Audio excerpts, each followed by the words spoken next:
Cheryl Purdue has joined.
I'd like to officially call the September 25th, 2024 meeting of the City of Las Vegas Historic Preservation Commission to order.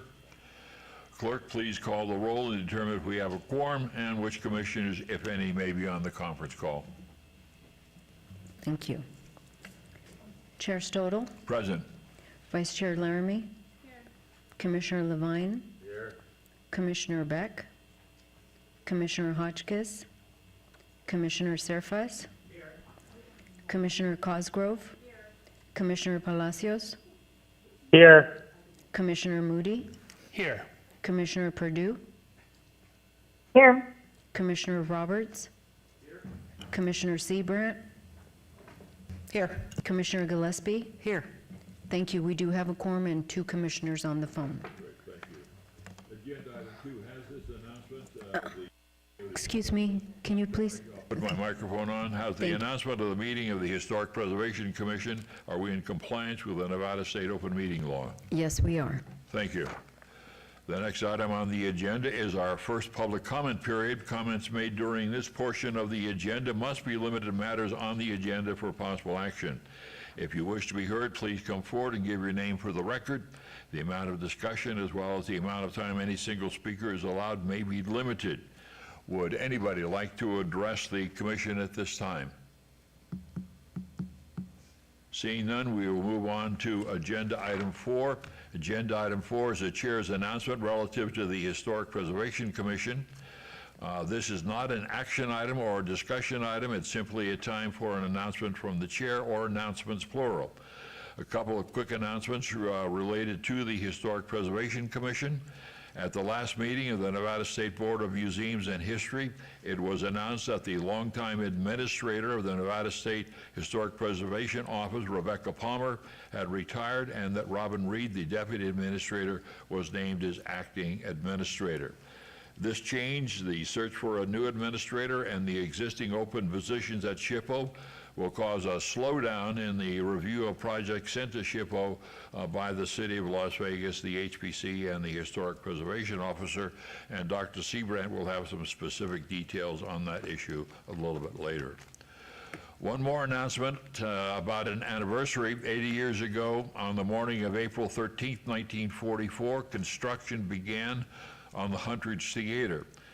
Despite being built during a world war, the theater opened 6 months later at 7 p.m. on the evening of October the 10th, 1944. As the Huntridge looks at its 80th anniversary in 2 weeks, the theater has already celebrated another anniversary this year. This past July, the Huntridge Theater marked its 20th year of being shut down and closed. And while no date has been set for its reopening, the future does look brighter today than it did yesterday. And we will hear a little bit more from the city's attorney's office on elements to preserve the 80-year-old structure. Let's move on to agenda item 5. The next item on the agenda is an action item regarding the final minutes of the regular meeting of the Historic Preservation Commission on August the 28th, 2024. For the commissioners, any corrections, changes, amendments? If not, look for a motion to approve. Commissioner Cosgrove, I move that we accept the minutes as presented. I'm sorry, Commissioner Roberts? I'm sorry. Yeah, Commissioner Roberts here. I wasn't present for the meeting last time, so I won't be voting. All right. We have a motion. Further discussion by the commission?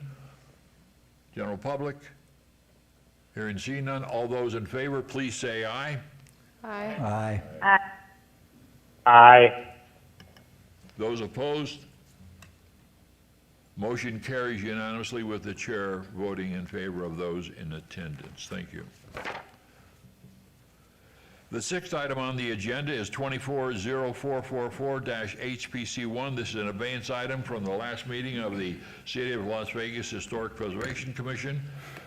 Today's report is scheduled to be an update of the 2024 Huntridge Theater Agreement. The scheduled purpose for the presentation today would be to provide an outline of the Historic Preservation Commission's responsibilities related to the settlement agreement. Let me take a moment here to set the stage, and then we'll move on to potential options regarding whether we hear this item fully today.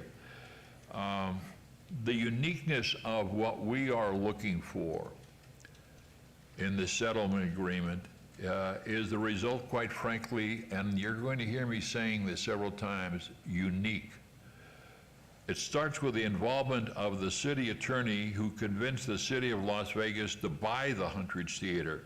And for a very short period of time, the citizens, the City of Las Vegas, owned the historic theater. As part of this process, this unique agreement that covers our responsibility was created.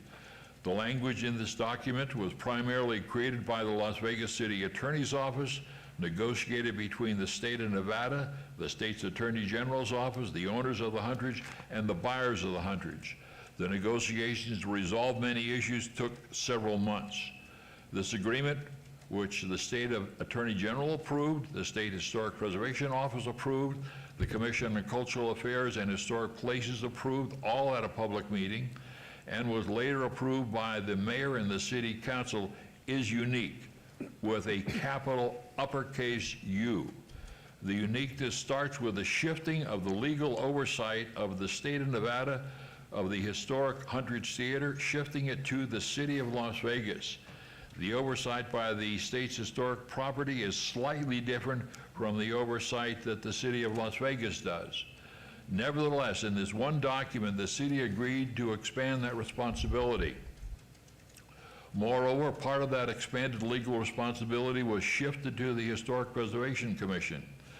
Page 6 of the 12-page agreement states that in case the hundred's ownership did not live up to the elements of the settlement agreement, the obligations, then the Historic Preservation Commission, quoting from that agreement, has, quote, the sole and absolute discretion to add a year of obligations or add a financial penalty to the owners. That language was signed off by the city attorney, who recommended approval, and was approved, they say, by the city council. The meeting also calls for the owner of the hundreds to report to the general public at a meeting of the Historic Preservation Commission every 4 months on the rehabilitation work being done at the hundreds.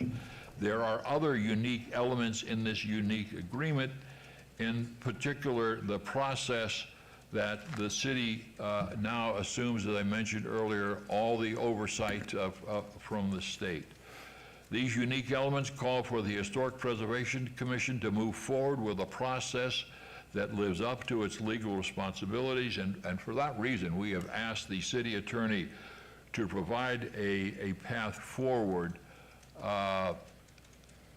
For the record, I've had a couple of conversations with the city regarding this, and we are moving forward. It is and I think I've counted 12 times I've said unique.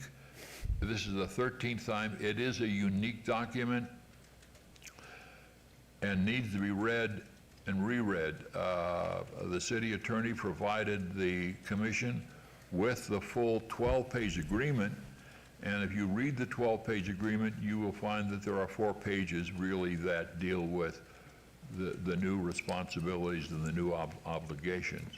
But there's also another 170 pages of court documents and covenants and so forth. The goal for the city and the city's Historic Preservation Commission is to get this right as we move forward, to get this right not only to protect the investment that the taxpayers of this state and of the city have made already in the hundreds, but also to get it correct for the current owners, Mr. Dapper and his investors. It's to protect both sides, ultimately to protect the Hundreds Theater. And so, going back to what I said earlier, we invited the city attorney's office to come down and make a presentation. And at that point, Dr. Seabrand or Seth, I can kick it to either one of you to move forward. Seth, please. Yeah, thank you, Mr. Chairman. Seth Floyd for the record. And as you mentioned, we have been living with this, I don't know if I'm allowed to say it for the 14th time, a unique agreement for a number of years. It's something that has come up both in my role when I was sitting in Paul's seat as the city attorney representing you, and now in this role as well as a recovering attorney. And it is complicated, and we've been working on this presentation for a while. It came up in a couple different ways as a request for a future agenda item.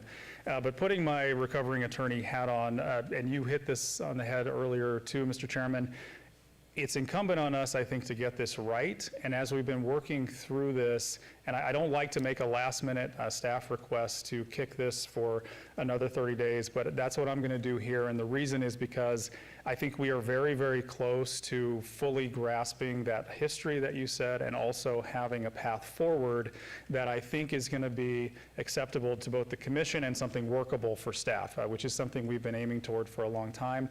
And because there's really nothing time-sensitive sitting in front of us today for this meeting, I'm going to request on behalf of staff that we obey this for another 30 days just to give us some time to close up those final loops and get something to you that is full and complete, and then we will all know where we're headed going forward, and we can do this in an organized way.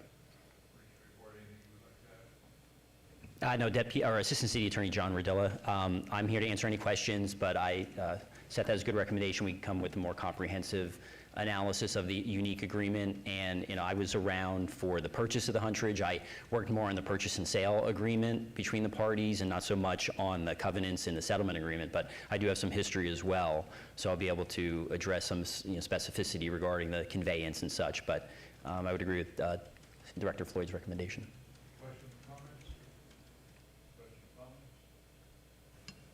Yeah, Commissioner Roberts, for the record, thank you.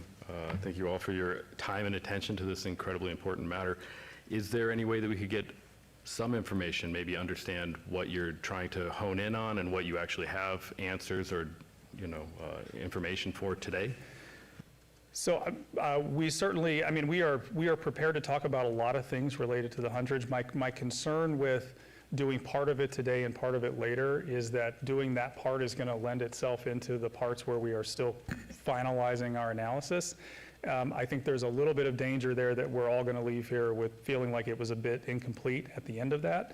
If there are specific questions, though, and if it's, it's up to the commission, if you want to hear from us, we are prepared to answer some of that today. And let me just give a little background also that we are going to be prepared to do two things. One is to address the agreement itself and what's in there and what the obligations are. But also, Commissioner, you had some specific questions that sort of flow from that agreement. And I would prefer to wait and do that all at one time, but obviously that we're here to serve you, and if you want to hear some of that today, but I think there is a risk that we end up kind of going into the area that I'd really prefer to get to a final answer on before we bring it to you, because I think there's some risk that you may not have a full and complete answer, and then we'll be back before you doing the same thing again next month. So that's my 2 cents on that, but we're certainly happy to answer what questions we can if that's what you want to do. No, I appreciate that, and I'll follow your recommendation. It's like you said, I'll say complicated instead of unique, because I think it's very complicated. And I don't want to do anything to complicate it further. Actually, on the contrary, I wanted to help with that.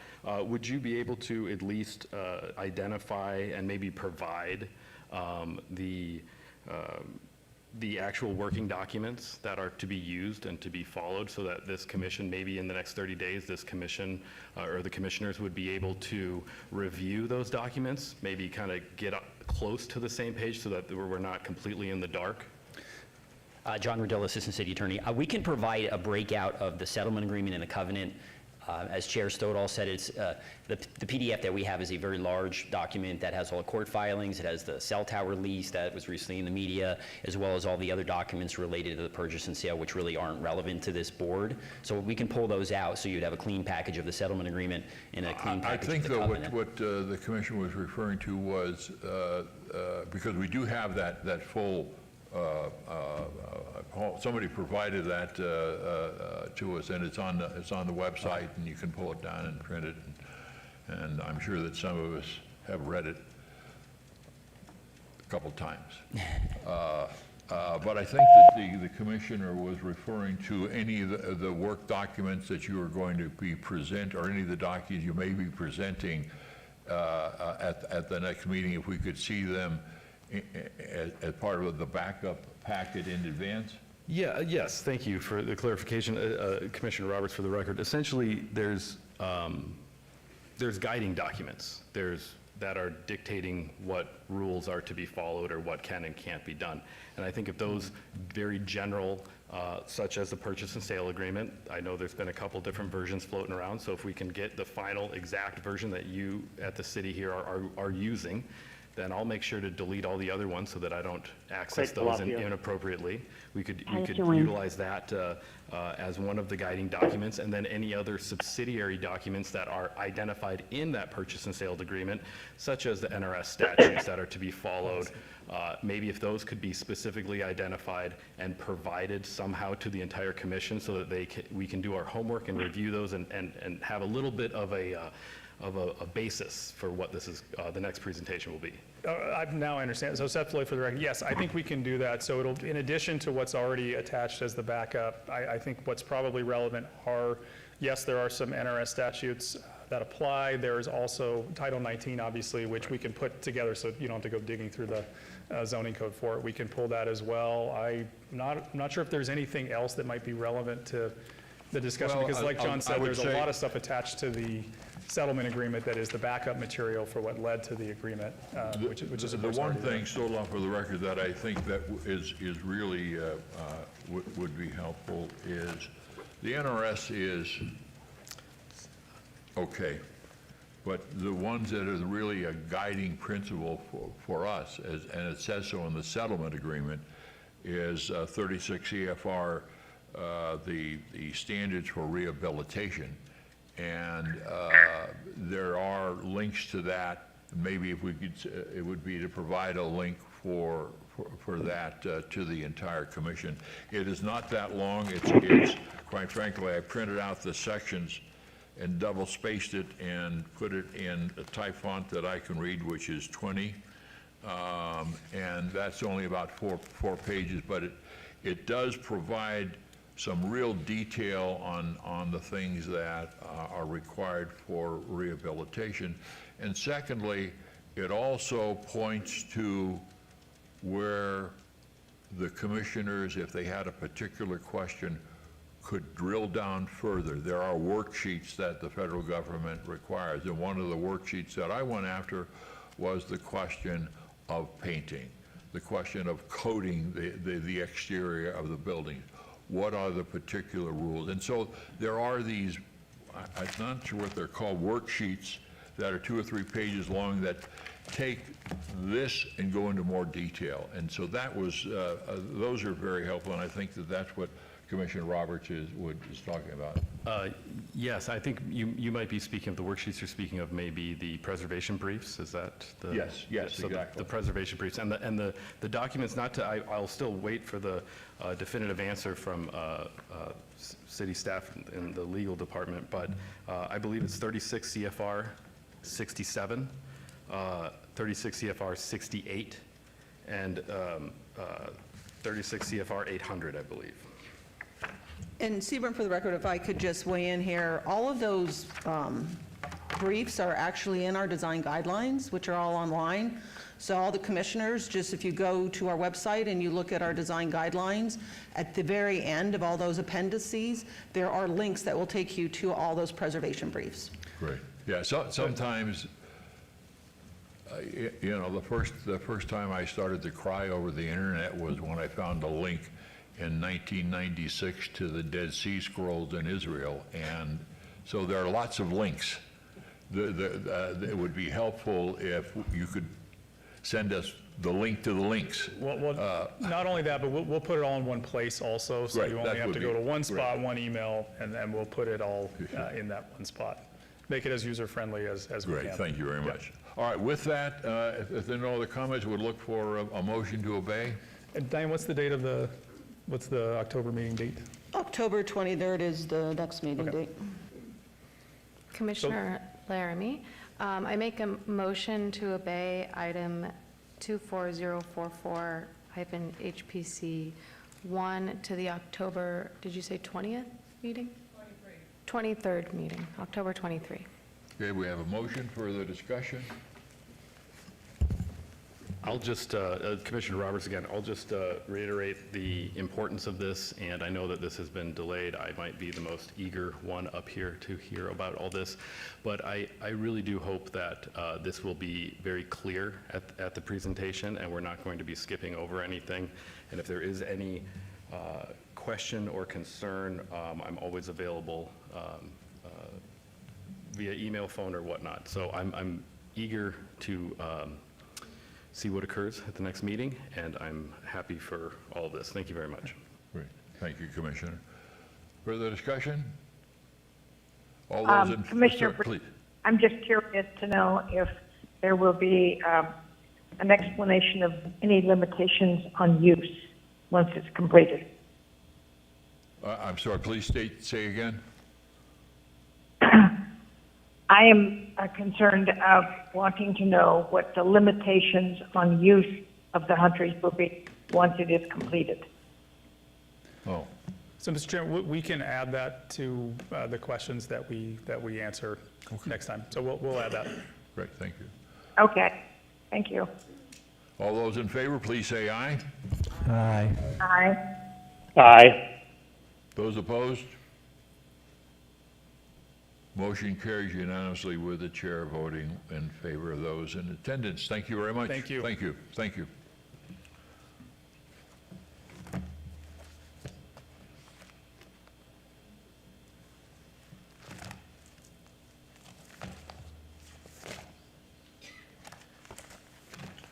Move on to the next item, which is number 7 on the agenda.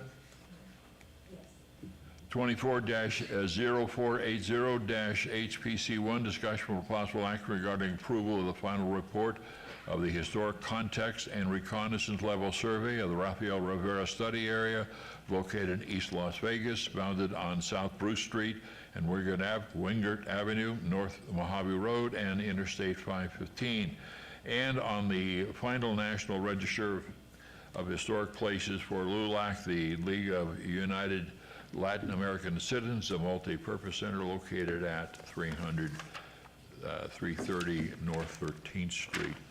Quick note on the history of this. This board has voted on this matter. The process is that it goes from us, the local entity, then to the State Historic Preservation Office, and then to the Nevada State Board of Museums and History, and it is reviewed and it is voted, and then from there it goes to the keeper in Washington, D.C. During the September meeting 2 weeks ago of the Nevada Board of Museums and History, and the previous meeting, the previous quarter meeting, the state board had several questions. Those questions were answered by Courtney Mooney and Lauren King of Broadbent Associates at the meeting 2 weeks ago. A couple of things that were changed, and that this commission has seen some of this in the past. The significant statement was changed to cover the entire period that LULAC operated the facility, and that's 1985 to 1992. This ties the building directly to the wider Hispanic community in Las Vegas and describes the impact it had on the public. That greatly improves the case for the exceptional importance for the association of the Hispanic community in Las Vegas. The Broadbent and Associates addressed the issue of alterations made to the building that were made in 2015.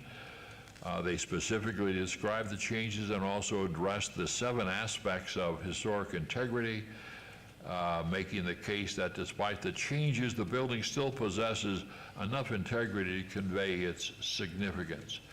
While the changes are substantial, I think that the expanded integrity discussion put forward by Broadbent and those issues brought up by the Nevada Board of Museums and SHPO were important and have been addressed. And with that, I'll turn it over to Dr. Seabrand, who can introduce our guests.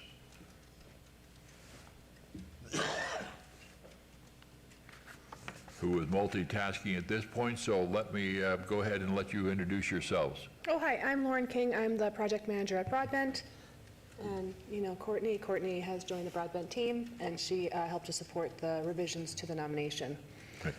The microphones, as you probably both know, you need almost lean into it and make sure that they're very, very directional. Okay, do I need to repeat anything? Thank you. Okay, so I think you summarized all of the changes that were made to the nomination.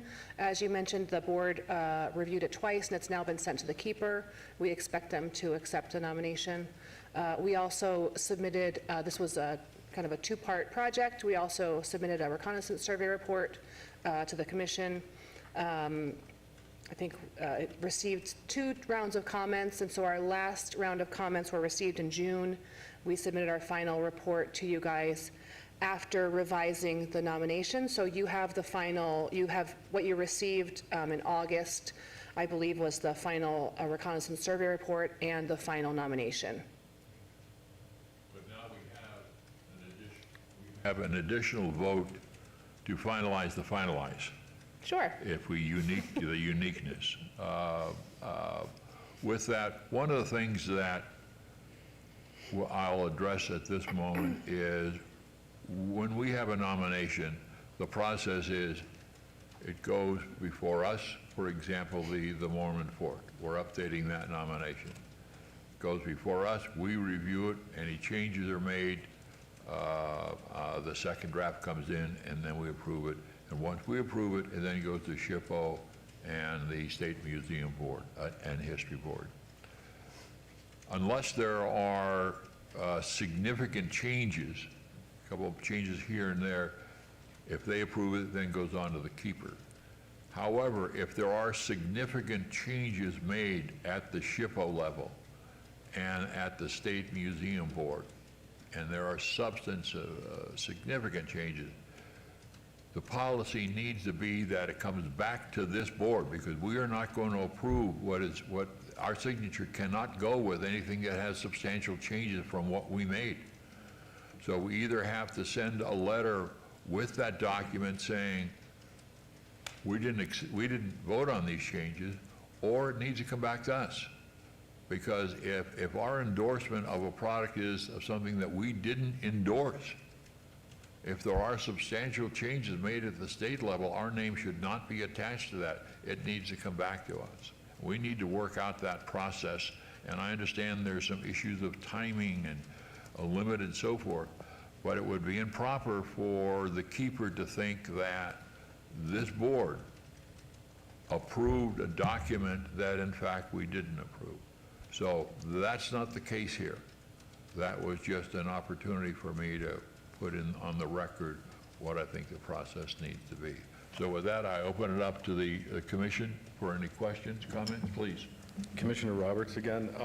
I went through the document that I received here, and I went back to check the notes that I had sent in for correction, and none of them were enacted, so I don't know, maybe you guys didn't get the email that I had Can you sent. describe some of the changes? Because I have the comments matrix that we submitted with our final draft that outlines all the comments that we addressed. So I'll be able to tell you if it was. Okay, if we most of addressed them were pretty small, spelling and grammatical errors, where like major names were just spelled wrong.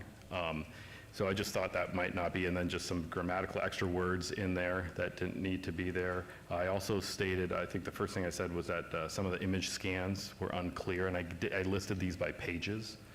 I had a question about the Boulder Dam home site street names and why they were this, and then they changed from words to numbers.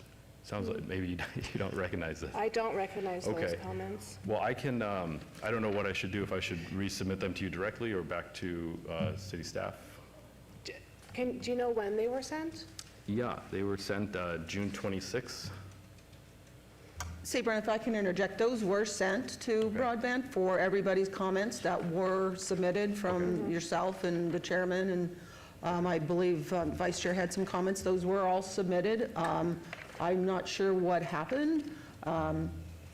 They aren't, I mean, for what it's worth, they are not major changes. I read through every single word and page on that document. I just thought that I would identify what I saw. There weren't any major changes. I had a few clarifications, and then a couple, like one example is Sahara is spelled with an H at the end in your, Yeah. where it just, some of that could be removed and just simple. I definitely didn't. I didn't see that comment. We got a written comments from the chairman, and there was like an email with an additional comment about the question of the Latino vernacular qualifications on what makes a resource eligible under Latino vernacular.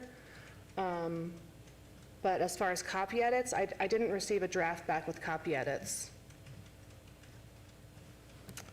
Well, I'm happy to. Has the document already been submitted to the keeper? Well, I think we're talking about the report in this situation. Well, I'm sorry, the report. The report does not get, the report doesn't get submitted to the keeper. So, Okay. I guess what I'm asking, is there an opportunity to go in and tweak this thing? well, yeah, we could resubmit it to Diane. I guess it also depends on the level of comments, because we had assumed that we addressed all the comments. Well, I'm not sure that we need to go through that sort of a formal process. Maybe they Excuse me. can send to you if there's spelling errors. Yeah, If there's spelling errors and those kinds of things, it would be good for you to take a look and see. yes, absolutely. All right. Commissioner Roberts, I'm happy to make this as simple as possible. Great. However, it's not a lot. We don't want a final report going in with spelling errors. I and know that you. sort of I know thing you at all. don't. That's part of the. So I will do whatever's easiest. Okay, I apologize. I don't know how those didn't make it to us, or how No need. I don't know how they weren't addressed. Let's just say that. No I need. apologize, and we will address them. Thank you. All right, with that, look for a motion to approve.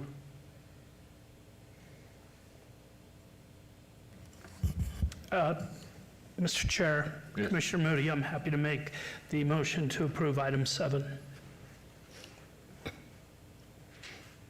We have a motion. Further discussion? Commission? General public? Hearing none. All those in favor, please say aye. Aye. Aye. Commissioner Purdue? I said aye. Okay. Those opposed? Motion carries unanimously with the chair voting with those who have voted. So we thank you. Okay, Look forward to your next project. great, thanks.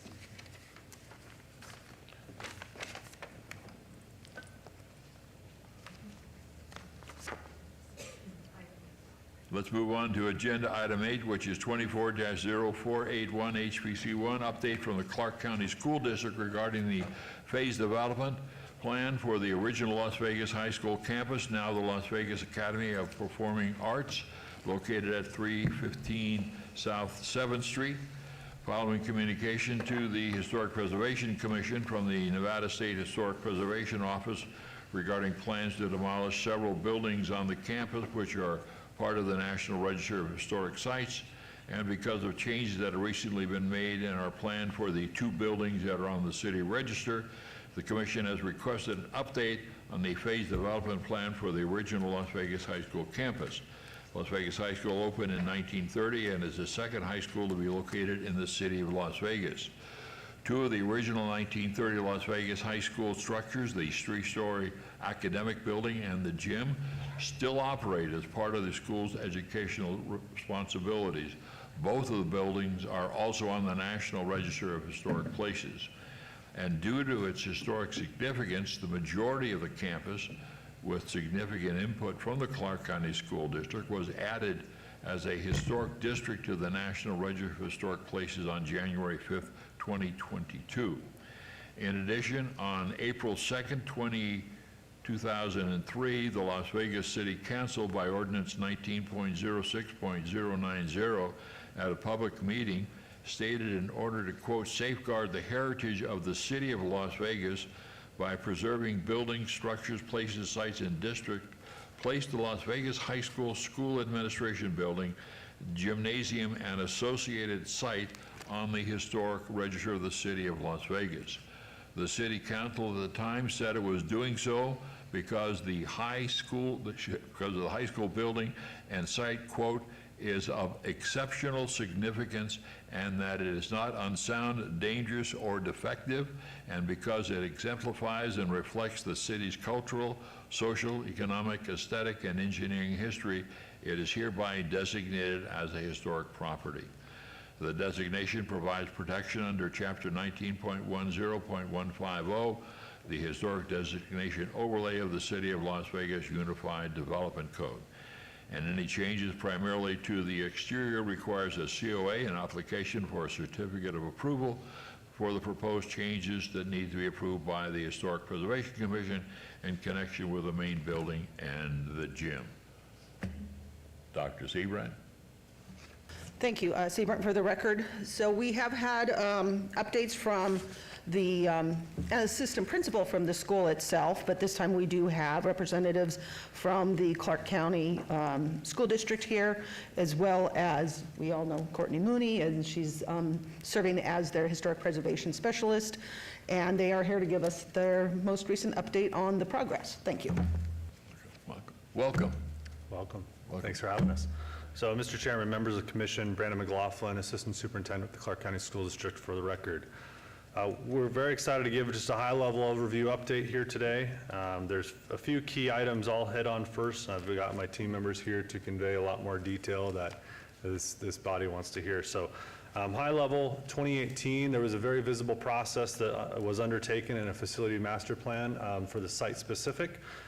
This involved a very public process of a design competition, and it had stakeholder engagement throughout a lot of it. There was dozens of stakeholders identified in a book that was ultimately circulated, which we're happy to share that book in follow-up with this commission. Like I said, dozens of stakeholders involved, a very robust public input process that ensued, including representatives from Nevada Historical Society, to name a few. Fast forward to, that effort concluded. There was no additional funding at that moment in time, so Fast forward 2 years, in 2020, October, I believe, 2020, the site was designated as a historical campus. So we certainly, that was a later development of the 2018 effort. Fast forward to 2021, where legislative funding was advocated for and granted to the school district, in this project in its current state of 3 phases was the approval document that they saw and saw some of the imagery behind. I want to start with what was the output of that 2018 effort? What were some of the words and sentiments of that stakeholder group, including community members and representatives from the historical industry as well? So, quote, "Do we envision an open urban campus that celebrates both the history of the arts in Las Vegas and the future of the Las Vegas Academy of the Arts? Our vision captures the heart of the 85-year history as the first high school in Las Vegas and the past 25 years of becoming the preeminent arts school in the nation," end quote. So the goal for this project over a 9-year duration that the team will go through a lot more in depth is this campus should comfortably hold about 2,000 students. And central to the campus is, like you mentioned, a multi-story combined student union and administrative hub building, which will be landscape, lighted pathways, leading towards performance, visual, and creative art complexes, as well as some of the academic centers and media center. Now, ideally, an open-air amphitheater will exist between the student union and some of the historical buildings for student and community use. An athletic field and space that anchors 2 of the campus corners was important. So, and additionally, the creation of a multi-level parking structure is proposed to provide safe, easy access for staff, students, and visitors. So, high level, it's a 3-phase delivery that we're looking at as a part of that 2018 effort. The intention is to keep all 1,700 current students in the campus. Like I said, we hope to go to 2,000 students at the end of this effort. Phase 1, which the team will delineate the scope of that, is slated for 2025 completion.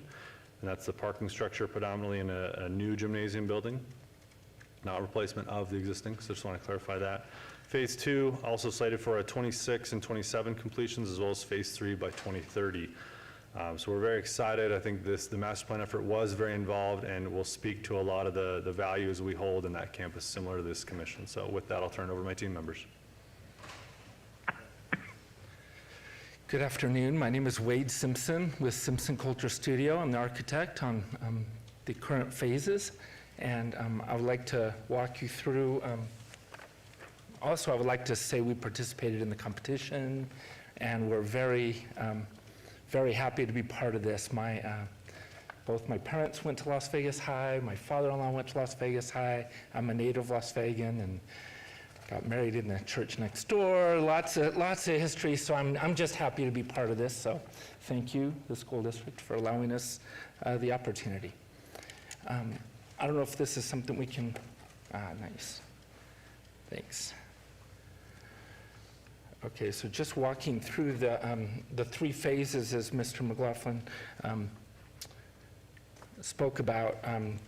The upper left there is the existing campus, the way it is now. On the right, it's phase 1B, which is the new parking garage, and I'm sure you guys have seen it under construction, and the new 1-story gymnasium. In this phase, I'm not going to jump into Courtney's stuff too much there, but we do want to say that that on the parking garage, I'll get into the details of that. I'll just go through the phases real quick. Phase 1C is then after those are built, then the turf area and the tennis courts are reestablished, and that's the end of phase 1C that would be finished up in the summer of 2025. Phase 2A is, and we're currently working on design of this phase right now, is we'll have to do some temporary chiller plant to support Main and Fraser and Knapp and the cafeteria. And then the first piece is the demolition of post and the locker room and the portables. And as that is demoed, some of the elements noted in some of the earlier reports will be salvaged. Some of the breeze block, some of those details will be salvaged to be reused in a later phase in the plaza area.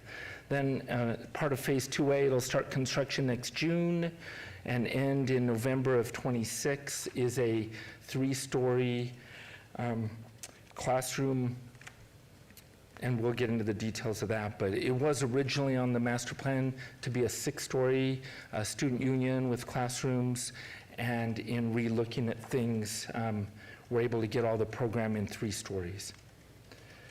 Phase 2B will be, once the student union's built, then there will be the demolition of the cafeteria and of the removing the gymnasium addition, the old addition to the historic gym. 2B will then be to renovate Main, Fraser, and the historic gym, and to build the new plaza that connects those buildings. Pause for a second. You bet. And I didn't hear the time frame under the restoration of the main building. Sure. That will begin, so in, the demolition will begin in January of '27. So as the new building opens, I'll just step back here. As the new building opens in November of '26, the next phase would start in January of that following year. And we would demo then, and then in February, the renovations would begin. February of '27 and last through February of '28. Those would be the renovations of Main, Fraser, and the historic gym. Okay, when you use the word demolition, the hair goes up. The only demolition you're talking about is in pink, and that's to the south side of the gymnasium? Correct. Okay, Yes. thank you. Well, and the cafeteria building. Oh, right, I'm thinking Yes. of it more on the historic, the Yeah. one, gotcha, Yeah. thank you. Yep. And then after those are all renovated, Phase 2C, Knapp Hall will be removed. And that will happen in March of '28. Make sense? Okay. All right, and then Phase 3A is some demolition of the visual arts building that's just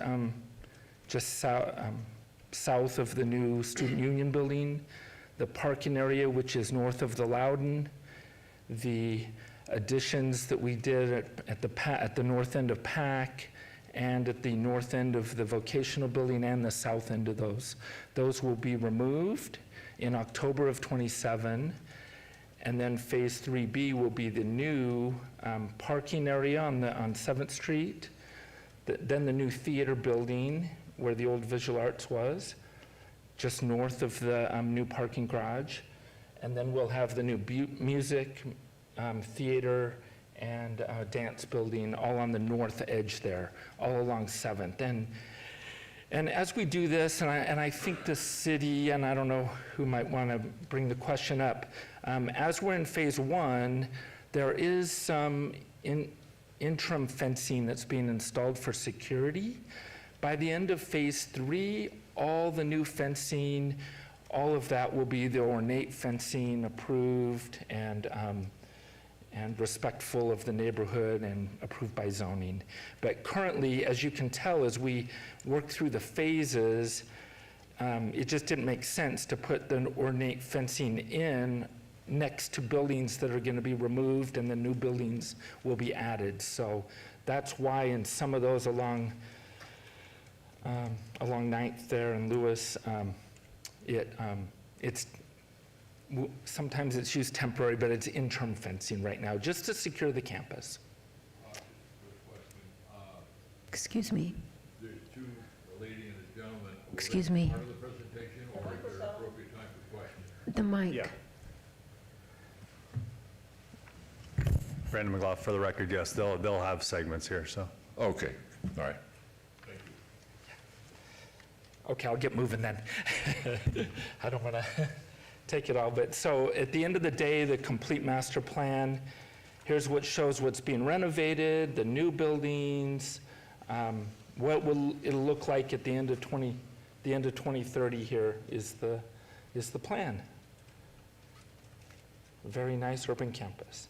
So real quick, in phase one that's under construction right now, we've got the 6-story parking garage, 556 parking stalls. I believe there are some talks with some possible joint use options, but as you all know, the need in the area, this should allow all students, staff, visitors to park off the street, not in the neighborhoods, do all that. The main stair here and elevator is right here on the southeast corner, supporting Loudon and Pack. And then our stair and elevator on the north side is in a line with the Fraser Hall entry piece. So any of you that were part of the master plan, you know the master plan was centered on all these different types of accesses through the campus. And so the parking garage, we're respecting those accesses and really tying in. So as the students park and circulate and come in, Fraser, that entry to Fraser is directly north and in alignment of their circulation paths. Colors, I can get into details, but we have some perforated screens that have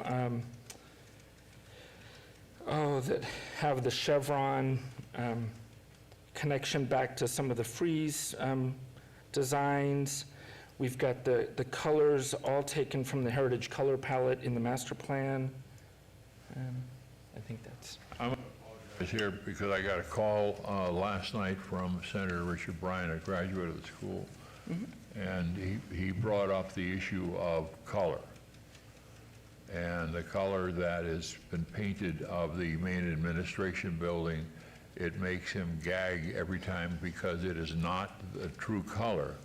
And he pointed out the actual color that it was for decades and originally is on the 1953 cover of the yearbook. So he asked me to bring that up, and I don't know how that will play in the big picture, but thank you. Sorry. Absolutely great, great feedback, and we understand that history, and we're definitely in tune with that. Yes. Yes. So as we go, then we have the new gymnasium under construction over there off 7th. Some highlights to that: it's 1 story. It's about 40 feet in height. Just in terms of reference, Maine is 51 feet tall. So we're still below the height of Maine, but we wanted to get the larger element out there on the street face. The fenestration is such that we're bringing some of the window patterning from Maine into the windows. We did do daylight studies for the gym because we do have windows facing all directions, west, north, south, and we wanted to make sure that as we articulate the windows without adding too many things that are ornate, that we provide the right kind of daylighting and the right things. So you'll see display on the windows that harken back to some of the window design elements of the historical stuff. Also, on the two-tone form, we've got kind of this white band at that horizontal level there, and that does not mimic Maine, but it's got some elements for sure of the providing that two-tone separation of the streamlined modern period and recommended in the master plan. So we've got kind of that dark base, lighter color above that white band that gives that horizontality, breaking up the gym form there. And then here inside the campus, this is the 1-story part. There's some classrooms and a new dance room as part of the gymnasium project. You can see the stair connection on the left of this rendering. So we're standing kind of, if we turned completely around, we would be in alignment with the Fraser Hall entry to the courtyard space. And the historic gym would be right to the right off the rendering there. But that's kind of that white, that single low story is the dark, and then at the gymnasium is where we have that lighter element. So in the earlier one where we see this building, it looks like it's almost attached to Fraser. It's not. It's not. And this is the space between. Oh, yeah, there's... Great. Yeah, yep. Great, thank you. Yep. And then here's our Phase 2 building, the 3-story student union. This was designed in conjunction with the master plan architect, TSK, and input from Courtney Mooney, of course. 3 stories, 128,000 square feet, 42 classrooms, a student activity center, and some admin spaces. This building is about 62 feet in height, and it's got many of the elements bringing over from Maine. So in this rendering, Fraser is the rooftop to the right, lower right, and then we have Maine is the upper right, and then we have the historic gym just left of that. Then we have the new gymnasium back there. Then working around to the upper left is the new 6-story parking garage. And then in the foreground is the new 3-story classroom student union building. This is currently 60% design, working towards 95%. Some of the extruded box elevations, let's see. Once again, warm colors to complement, all from the Heritage color palette that is not the main. And then, yeah, just you can see the pilasters. They're complementary. We've got use of terracotta here that comes over from Maine. Let's see, what else did I want to highlight? The breezeway, yeah, oh, one other thing is one last thing. This is from the east side of the new student building, and that portal, that white portal that's vertical, kind of in the middle of the building, that frames the entry of the historic gym on the east side of the entry. So as students are getting off the buses in this area and coming in that entry, kind of that portal, it's right in alignment with the axis of the historic gym. So with this Stoloff for the record, with this graphic, it appears that both the gym and the administration building, the two that are surviving from 1930, almost become alive again because their nap hall is gone and the one side of the gym is gone. So will there be, going back to your earlier point about this is not the time for a permanent fence, will there be any fencing on the 7th Street side? Yes, at the end of Phase 3, absolutely. Okay. Yes, and that'll be ornate. We're not part of that design phase quite yet, but some of the breeze block from Post Hall might be brought over and incorporated in some of that. Will that also be done? I mean, the big challenge is likely with Fraser because it's right up against the sidewalk and okay, great. I didn't want to. I'll let you finish the presentation. No, great comments. I mean, it does. It really allows those buildings to breathe, and not just from the street side, but from the campus side. And so that's what really I think the overall master plan is very successful in doing. So, with that, that's our presentation in terms of the current state of the design. So we have Ms. Mooney and Mr. Dingle before we end.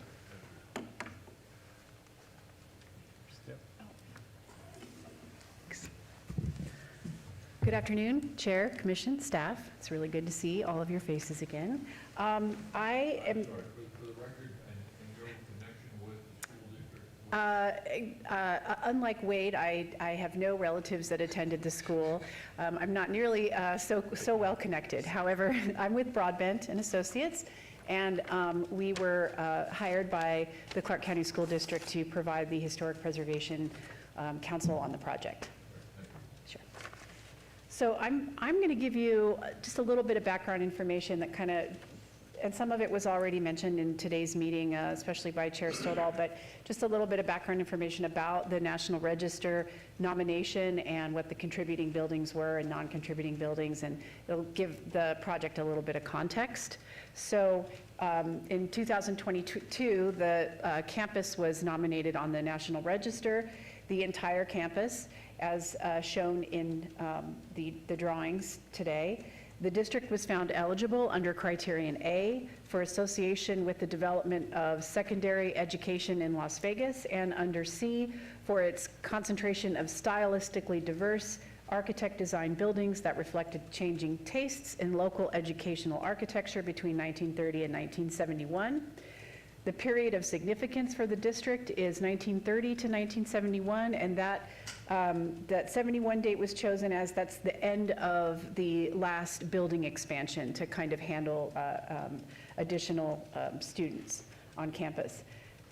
With this district nomination, there were 7 contributing buildings and 1 contributing site, and these are the main academic building, the gymnasium, the Las Vegas Public Schools Administration Building / Sunset Hall, Frazier Hall, Vocational and Industrial Arts Building, the auditorium, Post Hall, the cafeteria / Student Activity Center, the courtyard, locker rooms, and Knapp Hall. And the rest were considered non-contributing. Also in 2017 was the historical assessment and feasibility study for Las Vegas High School that I believe was funded through Nevada Preservation Foundation, if I'm correct, Commissioner Laramie. I looked for, I thought that NPF actually did the report, but it looks like someone else did it. So I'm just wondering if, trying to confirm that connection, you know? Commissioner Laramie, unfortunately, I don't quite know. Okay. Yeah. I think that, I actually think that we were hired through TSK to participate in the master plan process, but I think our information just went into their master plan, if I'm remembering correctly, but I didn't directly work on the project, so it's a little fuzzy for me. Sorry to put you on the spot. I just was trying to, I know that NPF, at least I understood NPF had some input on it, which I'm sure was, greatly helped the report. It was a plan for the campus,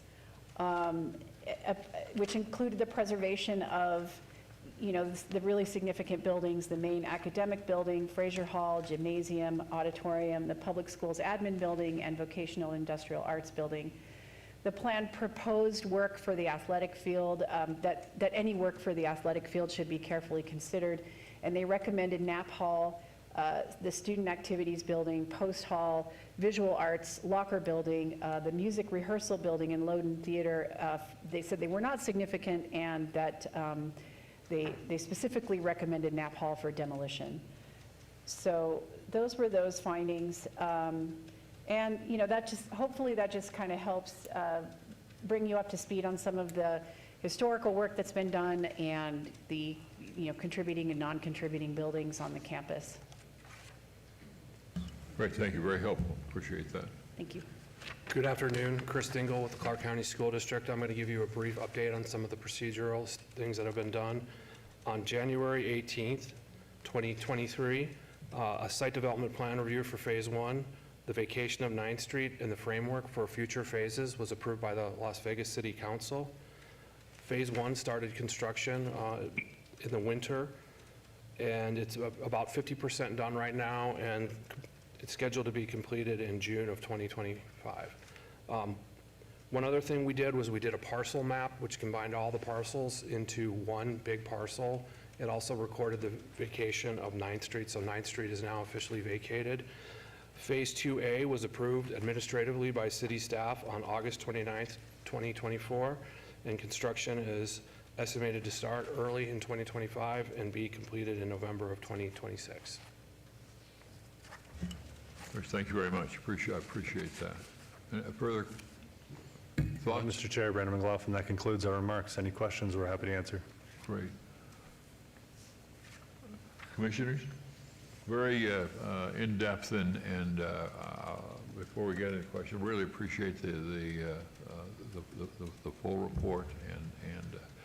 And Chris, I thought I recognized your name. You were the recipient of the letter from the SHPO office. Yes. May I ask you, that covered a lot of, and the language was interesting. It was sent to us, the city's Historic Preservation Commission, and it's part of our official record. Has there been any movement or response to the questions that were brought up? So Brandon McLaughlin, for the record, there's two main components. I think the first portion was related to applicability, so we are reviewing that with general counsel to have discussions with State SHPO on that. The second portion were design contributions, which we've been working through with Broadbent on the current projects. All right, so you're working that, that's great. The other question I had as far as following the rules, it's, when I received that letter and we shared it with the commission, I went through and did some digging and found the fact that the roof on the Fraser Hall was being repaired. And I think it may have been repaired already, it's in the process of being repaired. But also said that the roof on the main administration building was not repaired, it was replaced. And that was finished in July of this year. And the reason I bring that up is that's a significant piece of business. It's not just a repair, it's a replacement. And then when the senator called and brought up the issue of the painting, I went back and looked at that, and it was more than just painting the front of the building. There was also some coating and some changes to the windows. And in both those cases, and I don't have a law degree, but in both those cases, a certificate of appropriateness should have been applied for to the city of Las Vegas, because those two buildings are on the city's register and therefore come under limited jurisdiction, and there's nothing draconian about it, and likely both of them would have been approved. But there's a process that needs to be followed, and I would hope as we move forward that we take a look at those two buildings, although the phrase that the commission, the city council approved was the main building, the gymnasium, and the associated site. That's such a generic term, I'm not sure how we would be able to apply that, but other those two buildings as we move forward. And the third thought on that is when I visited the high school several weeks ago, had a very nice visit and tour with the principal, and indicated that the building was sinking. And I'm wondering what we are doing in regards to that issue, because it's not until January of 2027 that renovation potentially will be started, although the roof seems to be, that's a pretty large renovation element, but I think you're talking about the interior, air conditioning, plumbing, electrical, and so forth. Do we know, what can you tell us about this historic structure sinking? Brendan McLaughlin, for the record, yeah, I'm unaware of any sinking items. I know we had an introduction recently, and I am still obtaining some of that information on the roof and the sinking. So once I have that available, I will share it. And we're more than happy to come back and give a future report on those items. Yeah, I can't speak to things maybe my predecessors did in the district. Obviously, we have an obligation to try to have the warmest, safest, driest environment for our kids, but I certainly understand the significance of that building. But I'll have to obtain more information of when those improvements occurred and what the process was on those. Well, and that's when we, I say we, let me just say, when we got involved with this project several years ago, we were under the impression that for the students and the staff safety, the plumbing and the air conditioning unit, and also to update the communication, was all going to take place early in phase one. And again, for the safety of the students and the staff. And then there seemed to be some sort of a transition or adjustment in the phases and so forth. But I suspect that at this point, we'll put a new roof on, we need to take a look at if it's sinking, and if there's any other safety issues, I'm sure that those will be taken care of in advance of the total renovation, I would assume. Yeah. Brandon McLaughlin, for the record, yes, I agree, there's been a gap in communication, and so as I personally committed to you, yes, we'll continue to have better updates on some of those, and we'll certainly look into the sinking, the roof, and any other things you guys highlight for us. Thank you. Question? Commissioner Roberts, for the record, thank you very much for the presentation. One thing, because I personally did not attend this school. The school that I attended has already been entirely torn down, unfortunately. I am not as familiar with this campus, even though I live nearby. One thing that would help my comprehension of the entire plan is if there could be a overlay implemented, showing the existing or original, old, maybe identifying which ones, which buildings. I don't know where Fraser Hall is. So an overlay with the new versus old would help with my comprehension. I was trying to follow along on a map here to understand everything. So that's one thing. And then when it comes to like the sinking building or the roof change or whatever that was just brought up by the chairman, will we be able to, like a sinking building, obviously to have that determined, you're going to have an engineer that's going to put their stamp on it and say unequivocally that absolutely this is what's happening and this is why. And then beyond that, when it comes to the roof, if we're talking about work that has already been done, has there been any review, whether it be about what the replacement was and if it is compatible? So Brandon McLaughlin, for the record, I'll have Wade, if you want in this forum, new versus old, but I have a feeling it's a follow-up maybe of an overlay map you're looking for. But on the roof aspect, yeah, we'll investigate what the roof repair was, and if we determine that with Courtney's consultation, if that's by and large separate and apart, we'll bring it to you guys for approval. Excellent, thank you very much. Commissioner Laramie, I just wanted to comment that I think what you've shown here today is really great. I mean, there's a lot of buildings that we're losing that I wish we weren't losing, but I think that the new architecture that you've presented, especially in terms of massing, I know you mentioned dropping the mass down to 3 stories. I think that was, an excellent decision, and really what you're showing does not overwhelm the historic resources that are being retained. So I appreciate your attention to that, because I know in the initial master plan, some of the development, in my opinion, was a little overwhelming. So the progress is encouraging, and I look forward to future updates as you continue through your phases. And with that, I'll leave you with one last nitpicker, and that is directed to Courtney. Las Vegas High School was not the first high school in the city of Las Vegas. Correct? There are yearbooks for the 1926 and 27 high school. I think it was called the Clark High School, but it was located in the city. Courtney Mooney, for the record, is this the one that was across the street, like on Las Vegas Boulevard? I think it faced 4th Street, but yes, I mean, I think the backside was, but I think it was in fact called the Clark County High School. I think you're correct. I just can't recall off the top Okay. of my head.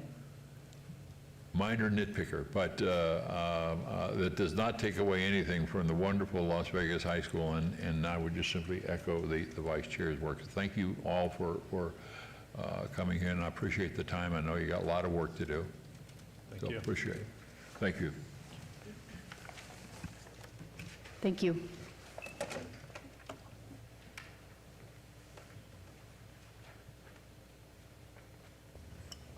Let's move on to agenda item number 9, which is 24-0482-HPC1, discussion for possible action regarding the approval of an application to designate the property known as Huntridge Home Tract 3, located at 1433 Cottonwood Place on the City of Las Vegas Historic Register. Dr. Seabrand? Thank you for the record, Seabrand for the record. So unfortunately, the homeowner's not able to be here today. She's stuck in Florida. So I was going to go ahead and give the presentation. If there are questions I'm not able to answer, I can get back with her and we can delay this, or we can move forward if everything that I present to you today is something that this commission does want to approve. Right. So this is the second of the 3 houses located in the Huntridge neighborhood that were determined eligible for listing during the 2014 survey of the Huntridge neighborhood. As everybody recalls, hopefully, that the Huntridge was determined not eligible because there were too many alterations to the majority of the houses there, but the one on Francis that we did add earlier this year, and this one at 1433 Cottonwood Place, were determined eligible. So this house was also built in 1944, as the Francis house was, and it is in Tract 3 as well. It's actually not very far from the Francis Avenue address. The survey, as I said, there were actually 3 surveys, 2005, 2014, and 2017, and it was the 2014 one that did recommend this one as eligible for listing. And that was for both on the National Register and the Las Vegas Historic Register. So this house, right, it was hard to get pictures because of all the trees. This is just off of Google because that's the best picture I could find that wasn't obscuring the entirety of the front of the home. The survey that was completed described this house as being 832 square feet, 1 story, cross-gabled roof, shallow eaves, stucco finish, and horizontal boards and gable faces, 6/6 wood frame double hung sash windows, and original entry porch configuration, and an unenclosed single bay carport. And these are a couple of more close-ups of the front door as well as the enclosed carport. Now this house has retained its integrity of location, setting, feeling, and association. It is located at its original address, and due to the retention of the original modest size, it does evoke the setting and feeling of a modest worker housing associated with the FHA-approved tract development, of which Huntridge was built for World War II war workers. And the only alterations that were done to this house, that includes the addition of the screened porch. I don't have that right there, but the screen porch to the left of the car within that carport is the screened like lattice work that looks similar to what you see on the front of the carport. And the only other alteration is I get that was the screen porch, and oh, I'm sorry, the screen porch is on the side of the house, which you cannot see from the roadway or from the public right-of-way, and then it's the lattice work on the unenclosed carport. So this house was originally owned by Mr. Russell J. Merrill. I tried to find information on him, but I could not. All I could locate was in a 1940 census, he was listed as employed as a manager at a bus depot. Other than that, I could not find any information, and unlike when we had the Francis house owner here was able to be in direct contact with the previous owner's son. This one has had about 4 owners, so we don't have that intangible history, but it still does, and I'll go back to the better picture here, meet the requirements for its architecture. So if this commission does approve this nomination, it would go to Planning Commission on November 12th and City Council on December 18th, and we would be able to add 1 more residential house to our historic register. And happy to answer questions if there are any. Commissioner Moody, I just have a comment. I'm certainly in support of this. This is a charming house. Do we know that the planter out front, that little rock wall, almost looks original or pretty close to it? I do not know the answer to that. Again, it was difficult to research this house because there there wasn't any historic photos that I could find, or like I said, for the original owner, so I do not know if it is original or if it is a later edition. You did a great job filling in, by the way. Thank you. Commissioner Roberts, I think it's great. I'll be supporting this, and I want to thank Dr. Seabrandt for her time and attention to this. I'm excited to see more historic homes in my Huntridge neighborhood, so thank you very much. Thank you. Dr. Seabrandt, is there one more in the Huntridge area? There is one more, I just need to try and get in touch with that owner. But we actually do have the owner from the Francis Street address to thank for alerting the owner of this address to suggest putting her house on the register. So she's been a great help and a great advocate for us. The only question then is are those historic trees? I don't think so. I was wondering what they planted back in 1944, but the rock fence looks great too. I would then look for a motion to approve. Commissioner Surface, I'll make a motion to approve, and thank you for filling in. Did a great job, and I think this is a demonstration of what we're all about in preserving these really cool homes in these neighborhoods. Second. All right, we have a motion, we have a second. Further discussion? No general Commissioner public? Purdue, second. I'm sorry, please go ahead on the phone. I just said Commissioner Purdue, second. She said second. Okay. All those in favor, please say aye. Aye. Aye. All those opposed? Motion carries unanimously with the chair voting in favor. Dr. Seabrandt, thank you. Thank you. And I'm just going to stay up here for the next two items as well, so. The next item on the agenda is Agenda 10, Item 10, report by the Community Development Department regarding the status of the updated historic West Side School designation to the National Register of Historic Places. Dr. Seabrandt? So I don't have a slide for this, but this is about the West Side School that Chairman Stodel did mention at the beginning of this meeting of the delays with SHPO. So right now, we did submit this application for review to SHPO on June 18th. Wow. And they initially were going to get back to us in 30 days, then they asked for 60 days, but now it's September 25th.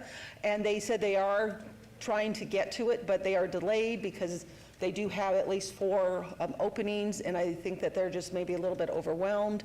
I know we want to get this submitted, but the positive thing about this one is we're not on a time crunch with a federal grant, that we can at least take our time, but we do want to hopefully get this on, we'll hopefully get it on our October agenda, and then maybe if we can get on the December SHPO meeting, or the museum history meeting for SHPO concurrence and send it to the keeper of the register. It depends on the how many comments that SHPO has on this review and how long it will take the consultant to make those changes and then come back to the commission for their review. So it's all dependent on several factors that are right now completely out of our control. So have we seen both draft 1 and draft 2? Correct, yes, you did see draft 1 and draft 1 were asking for major revisions, and then draft 2 was just asking for minor revisions. So the third one will be coming back hopefully as a final, and depending again on SHPO comments. Gotcha, okay. Hollis Gillespie, for the record. As a point of information, the December meeting of the museums, the Board of Museums and History, will be on site in Las Vegas at the Nevada State Museum, and it's a public meeting. Oh, can we all attend that? Absolutely. Okay, that's good to know. Yeah. Oh, are you going to hold it in the basement again? Or the bottom floor, I'm sorry, not basement, the lower level. That was designated for board, but we have a little issue with a wedding happening Saturday and decorating Friday. We're trying to figure out where it's best. It's probably going to be in the orientation room, which is large enough, and we can use an electronic whiteboard to broadcast for those people that aren't here in attendance and do it by remote. Oh, that's great to hear. Thank you for mentioning that. Just wondering, without, it's not on the agenda, but I was wondering if when the agenda is posted, if you could send a link to us, that'd be great. Thank you. And so this was just a report, so no vote on this one, Okay. just to update. Move on then to agenda item number 11, which is 24-0484-HPC1, report by the Community Development Department regarding the creation of guidelines and procedures for the nomination for the Annual Excellence and Historic Preservation Awards. At our last meeting on August 28th, one of the items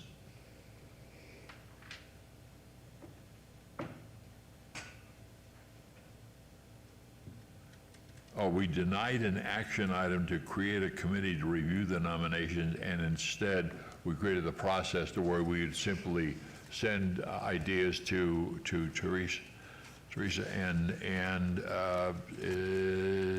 this is not an action item, but it potentially will develop into an action item based on our discussion. Correct, yes. So, see, Brent, for the record, so correct, there was a denial to do the subcommittee, so Teresa made this really nice sheet that, I don't know what you call it, a survey, asking specific questions for the commissioners to answer yes or no, as well as give their feedback. We did have 5 commissioners provide their input, so thank you to those that did participate, appreciate that. And so currently we do have, hopefully everybody's familiar with these at this point, the Bricks and Mortar Awards, the Education Awards, the Advocacy Awards, and the Career Achievement Awards. And so again, those aren't written in stone. They can change, they can stay the same, they can be added to, they can be taken away. It's whatever this commission would like to do with this. And so a result of Teresa's survey is, should we change the categories? And again, majority rules, unless the commission has input on this, there was 80% that said no, don't change the categories, and there was 1 that did ask to change the categories. And should we add more categories? 60% no and 40% yes. The suggestions for changing the categories would be adding a more specific, not just bricks and mortar, but more of an adaptive reuse category, adding a category for historical media, adding a category for City of Las Vegas staff, adding a category for businesses that have been in operation for 40+ years and retaining the culture or the integrity of their business, and also an ask for an open category in case there's somebody who wants to nominate a building, a person, or an organization, and they don't fit into either of the ones that we, or any of the ones that we just discussed. The next question is, should the category be limited to 1 recipient? Again, we have 60% said no, 40% said yes. And if you answered yes to the previous question, we did not get anything back on that, any comments.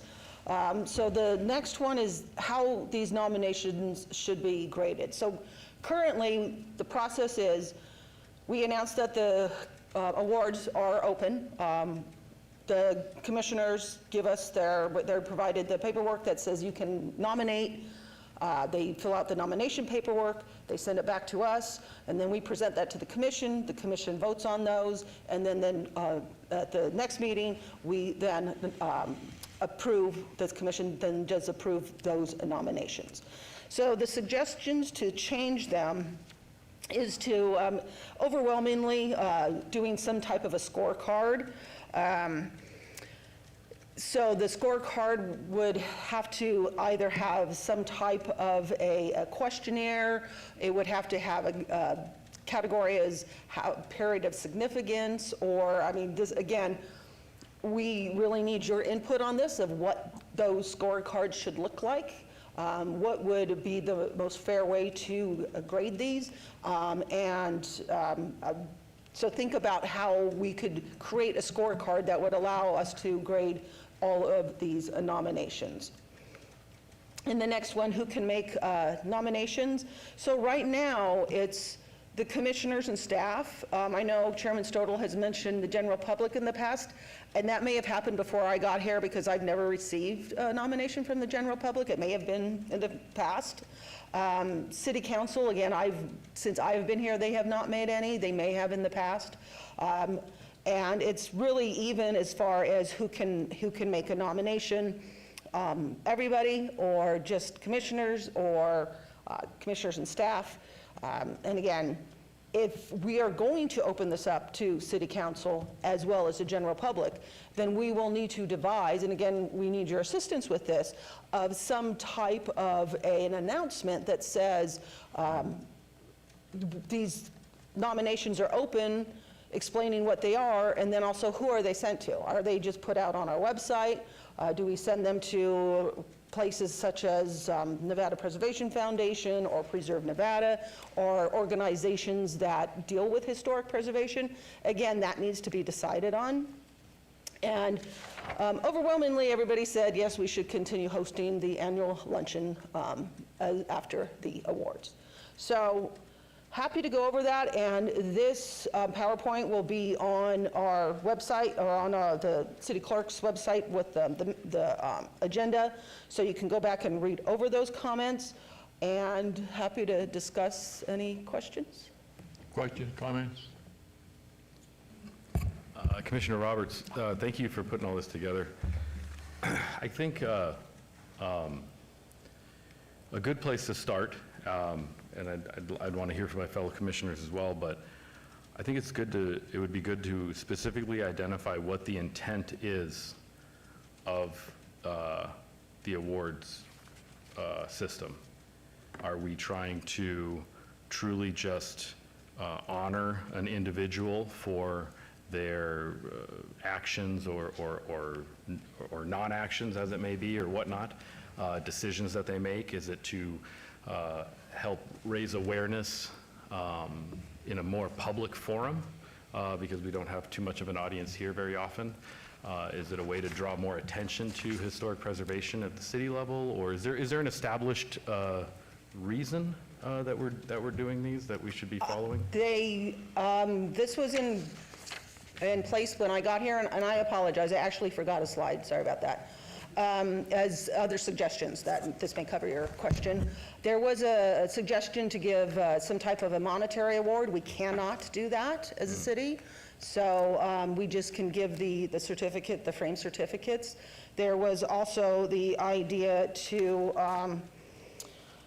have more discussions about the nominations. So it depends on how many discussions this commission wants to have about these nominations. If everybody wants to say, we want to have more discussions about each individual nomination, we could have the submission, and then we can have 2 discussions. But if we do that, we'll have to start much earlier in the year of this process. And then the other suggestions were how nominations are received, and we already do this as far as how they're divided up, and as I explained right now, we have them emailed to us. So, and as far as Commissioner Roberts, your question, I mean, I think that Jeff, can I have my slide back? The nomination, thank you.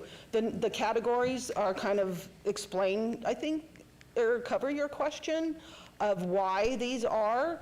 And it is to really honor the people that are involved in historic preservation. But like I said, you're right, we don't have a crowd like City Council or Planning Commission does. I mean, we do our outreach. We have our website. There's ways of reaching people. And like I said, we can reach out to these different organizations. But again, if there's something that you feel needs to be changed on this, please submit your suggestions. Let me quickly jump in a couple of points. One is to kind of answer the first part of your question. I was looking at our creation, in a sense, under 1910-150, the city ordinance. And part of our responsibility is to develop increased public awareness of the value of historic preservation performing such functions that will encourage and further the interest of historic preservation. And I think that that's one of the reasons why the awards, we created the awards in the first place. There were a couple of other awards that I suggested. I'm not sure why they're not on the list or whether they were rejected, but there were two that I submitted. One was an award for the outstanding performance by an individual or department within the city of Las Vegas that helped the city of Las Vegas meet its historic preservation goals through the Certified Local Government Agreement. Well, I covered that with award for city staff. I did not give the long explanation. I was trying to paraphrase.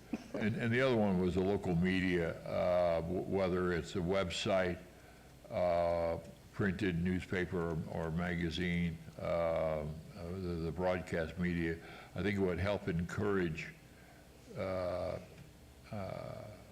mean, we have done that with individuals. I think we did it with Tom Holly and some others that, but I think it could be a separate category.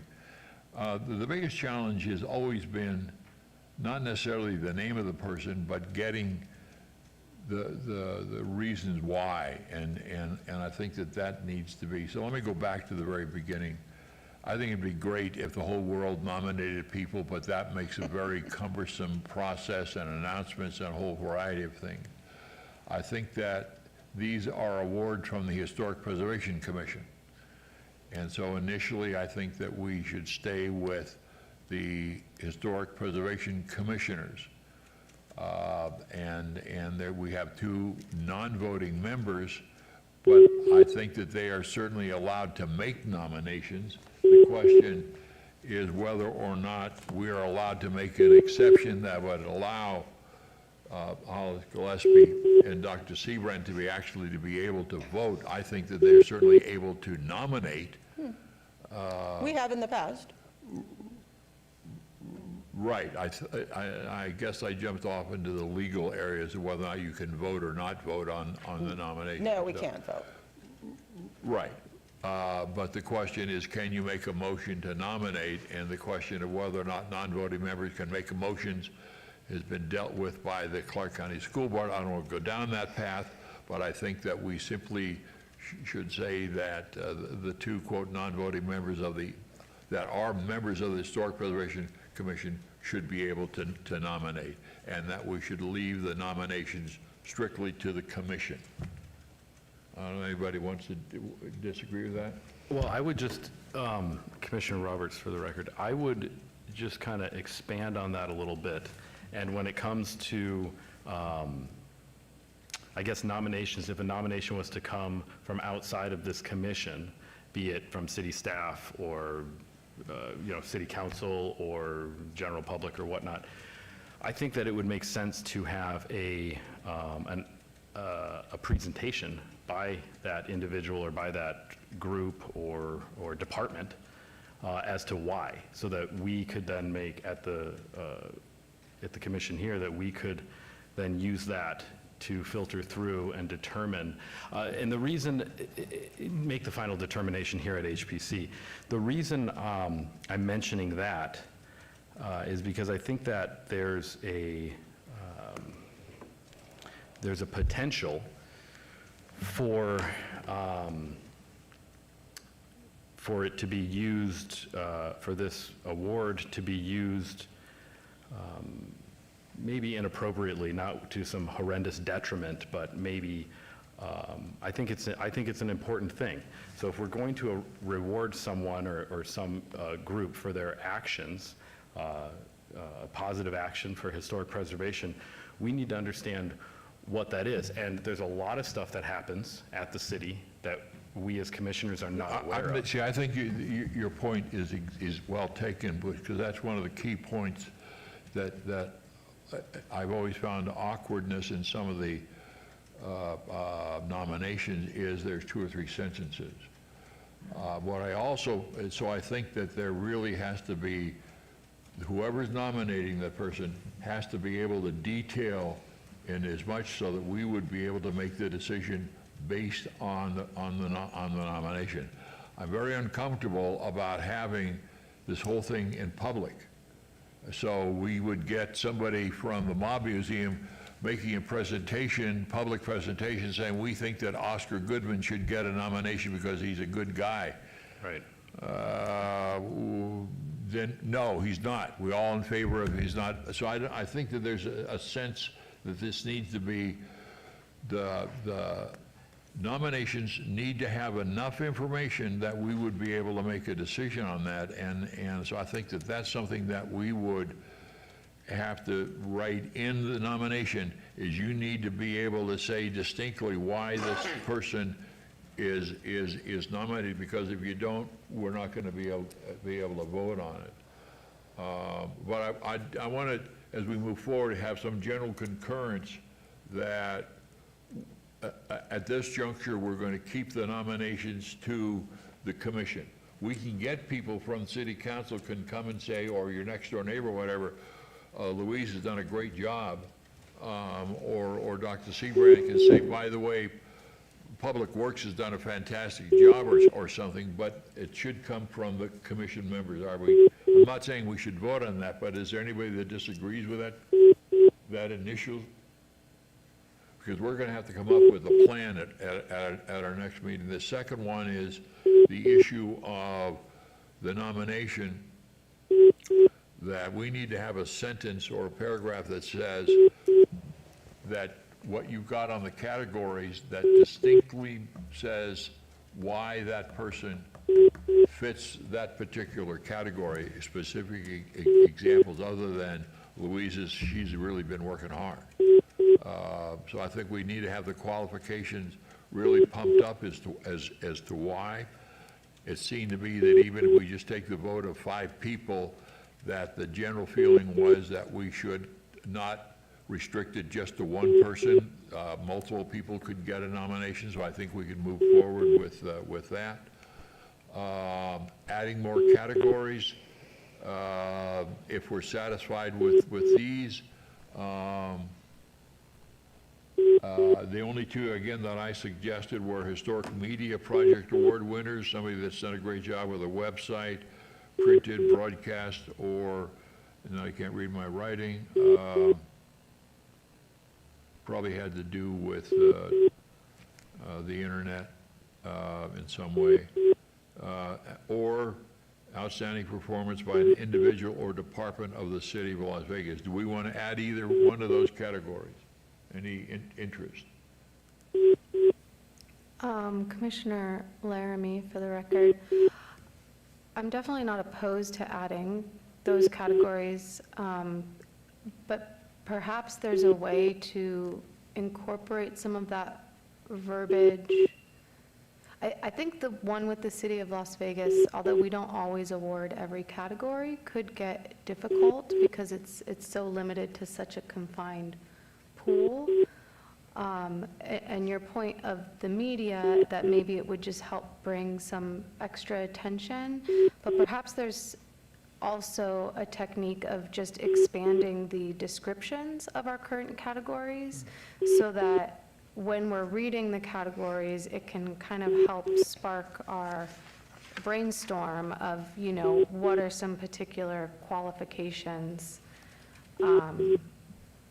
or, you know, what particular people or organizations might fit into these different categories. Right, and I think what, Stephen, for the record, what we've quite often fallen back to is the advocacy award for a lot of things that don't fit into the other 3 boxes. Yeah. Yeah, it just seems to me that one of the things, and over the past few years with the arrival of Dr. Seabrand, there's been more of an energy out of that. That's not fair to say, but there's been more. The other departments really now recognize that there is a historic preservation officer. And I'd like to keep up that positive enthusiasm, and so I wrote an award for outstanding performance by an individual or department of the City of Las Vegas that helped the City of Las Vegas meet its historic preservation goals through the Certified Local Government Agreement with the State of Nevada, and to meet the goals set forth in the current city master plan for historic nomination. The nomination should describe how the work of the individual or the city employer department has enhanced or improved the presentation and needs to have taken place in the last calendar year. So that's that one. I also suggested a category for legacy business, independent local businesses that have contributed to the history, culture, and authentic identity of the city of Las Vegas and has been in a positive operation continually for the last 40 years. I don't know if either one of those have any energy. If not, we can move on. Commissioner Roberts, I like the idea of the businesses. I'm trying to see if they could fit in an Well, I think we can addition. squeeze them in, as Yeah. Dr. Seabrand said, under achievement or advocacy or educate. I mean, we can squeeze these in. We're just hoping to expand so we had an additional category to give an additional award. But that's the only. Commissioner Laramie, I had another thought. I too like the Legacy Business Award. And in the past, there's been some talk about pursuing like a legacy business program. So, you know, maybe the awards are a different way to recognize those individuals. Also, if there is interest in, you know, an award that can be given to a specific individual or department, like within the city of Las Vegas, perhaps we could open that up a little bit. And I don't know if this is the right category, but because it can be hard with the Career Achievement Award sometimes to understand like what rises to the level of career achievement versus maybe an individual who just completed, you know, a really great project, or is, you know, consistently working on preservation things. So maybe there's a different way of recognizing individualists, like Well, we could add preservationist of the year or a something. decade of, or something, we could have a time frame of somebody that has been doing it. We could add that in. Yeah. Let me just do this so we can move forward. We'll put this on, if we can get it on the next agenda where it becomes a voting matter and we can say yes or no. But I'd like to go ahead and put a new category for outstanding individual departments within the city and also for legacy business.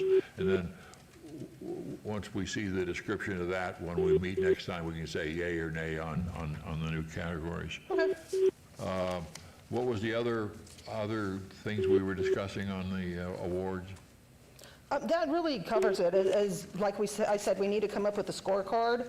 And other than that, no, that's everything. Yeah, I wrote the nomination needs to have 250 words or less describe why the project should be recognized. A narrative statement specifically address the award criteria, explain the nominees' work that they fulfilled. I think, Teresa, hopefully you still have that, because I think we need to really get a much better why this person's nominated, and we really need to say, you got to tell us something why this person was nominated. Okay. And we need all of you to make nominations. Commissioner Laramie, I just have one more comment. I'm sorry that I stepped away for a minute, and if this was already discussed, but I do think it would be helpful both to bolster our nominations and also just to have to make our nominations maybe a little more meaningful, to at least have one discussion before we vote. We don't have to have, you know, many discussions, but I think having at least one discussion where we can work together as commissioners to make potential changes, and then coming back at the next meeting to vote would be helpful and could, to Bob's point, kind of give us some really detailed and thoughtful nominations to vote on. Hollis Gillespie, for the record. I just wanted to briefly return to Commissioner Roberts' original question about the intent of the awards. And what I heard was that the awards, the intent is primarily to acknowledge and to celebrate individuals or businesses, groups that are advancing historic preservation in the city of Las Vegas.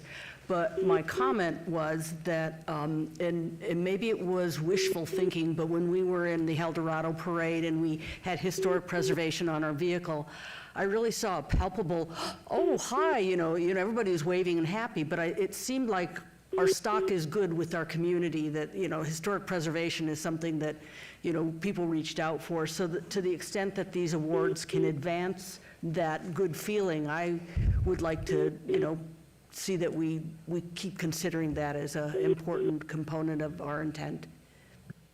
Okay. I'll say this with the gentleman at the end of the table here. It would also be nice if we could upgrade the awards a bit. Upgrade them as far as you don't like the frame certificate? Flame certificate's nice, but it almost looks like it's just on a piece of paper and we put it through the Xerox machine. I mean, I was wondering if, I don't have a particular thing in mind, maybe a brass plaque, Well, or not a brass plaque, but something in between a brass plaque and a Xerox piece of paper. Well, But- they're not Xerox piece of paper. They come from our printing department, so they're not Xerox. They are No, actually I'm nice sorry, I paper. apologize for my snarkiness. And you have to think about the money for that. Remember, we do not have funding without the Centennial Commission. Right. So if this is what the commission wants to spend their money on, you have to think about that, but brass plaques are not cheap. No, I didn't, I mean, something between that and that, something has a little bit more, I'm not talking about making an Oscar, but something that the public would say, whoa, geez, that's real serious, as opposed to, so I don't have an idea. But I just think if we can think about some opportunities in there and maybe other awards, I'm sure that this commission, everybody here has received lots and lots of awards.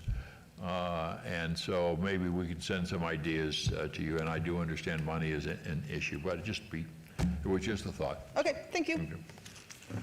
Commissioner Roberts, could I just ask a quick question regarding the kind of like the betterment of the plaque or of the award itself?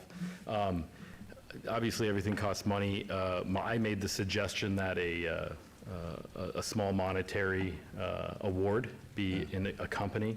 I just wanted to better understand why that couldn't be done if we were not able to. As a city, we can't give out monetary awards. A grant?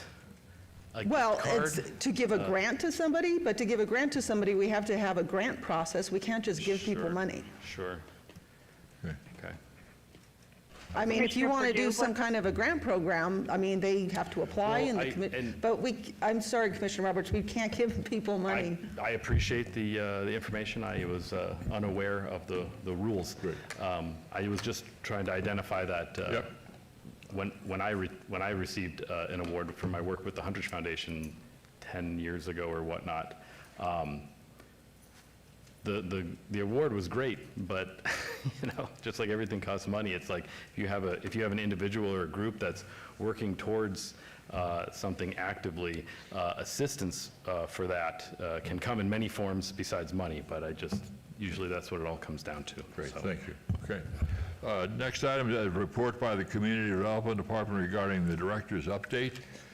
Yes, thank you, Welcome. Mr. Chairman. Okay, perfect timing. Jeff got me set up here. So I do have one update for the record, and I realize, can I navigate here? There, perfect, okay. So I realized yesterday, we had our Centennial Commission meeting Monday, and we've talked a lot in front of that commission, and I don't want to get these two things confused, because I've been doing this so long, sometimes I conflate the two, and I try really hard not to do that. But there is a nexus between the two. As Diane mentioned, the funding for some of the work of this commission comes from the Centennial Commission, and one of their charges is to commemorate Las Vegas history, and they do that a little bit differently than you do, but one place where I think they intersect is they have funded or approved funding on Monday for some additional work to improve the city's website. And where this started is the Centennial Commission had, for a number of years, been looking for a better landing page for the work that it does through its grants. But what that also led to is some improvements in the city's website on history. And before I get to that, I just want to show you, our communications team, when they decide, there's competition, if you will, for what goes on our landing page. I mean, I personally think everything my department does should be on the first page of the city's website. Communications doesn't, no, but sure, yeah, if you want to drive, that's fine. Communications doesn't always agree, and what they look to primarily is what is getting the most, wait, hold on, no, go back, I want to show it on the first page. Right, but this is not the Centennial Commission. No, I know. Sorry. All right, maybe I should drive. All right, I'll drive. Sorry. What I wanted to show you first is that history is Oh, I see what you're doing. Oh, Dan, you got me on this. I'm sorry. Hold on, let me go back. I was just trying to help. You are helping. I want to show you the first page, though.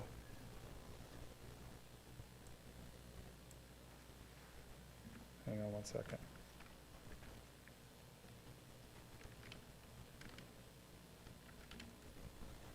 Okay.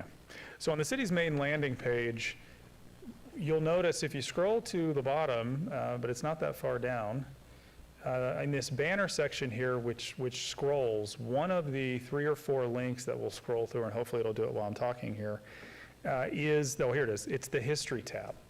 And so the History tab is so popular for folks who come to our website that it has a dedicated spot on the city's landing page. And if you click on the History tab, you'll see that you could get a variety of information here, including a timeline. And I'll try to go slowly here so you can see it. The Centennial Commission approved on Monday some funding to hire a consultant to help us further build out the timeline based on records that we have both from Centennial Commission and in our city files. And so you'll see this is fairly thin currently, and as I don't want to get us too sidetracked, there are some errors in here as well that we are going to have our consultant correct. But I wanted to show you this because I don't know how often you visit this portion of the website, but this is an often visited part of our website. It's something very popular for folks who are going to our website for information. They are looking for information on history. So for my update, I just wanted to show you that we are actively working on building out this timeline, adding historic dates and other pieces of information that we have on history, including the documentaries that were funded by the Centennial Commission, and we are now working on the 60s? 70s. We are finished the 60s, we're moving on to the 70s. So we have a lot of content that is within the scope of what you all deal with in this commission that we are working on presenting in a better way on our website, and also building out and putting more content on there. So happy to answer any questions about that, but I wanted to show you where that lived on our website. I don't know if we tell you all enough how prominent the work that you do is, so prominent that it is on the very first page of our city website. Over and above all the stuff that I think should also be on the website from my department, but that's neither here nor there. And that's it, Mr. Chairman, unless anyone has any questions or comments on that.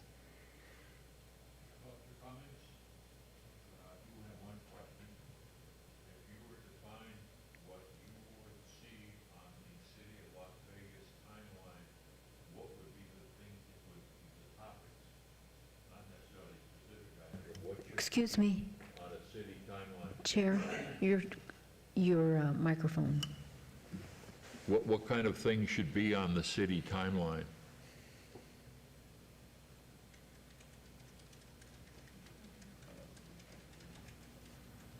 I mean, should it be long and detailed, or should it be things like 1905 and 1911, when we became a city, or should we have 1909 on there, when we became the Clark County, we became the county seat?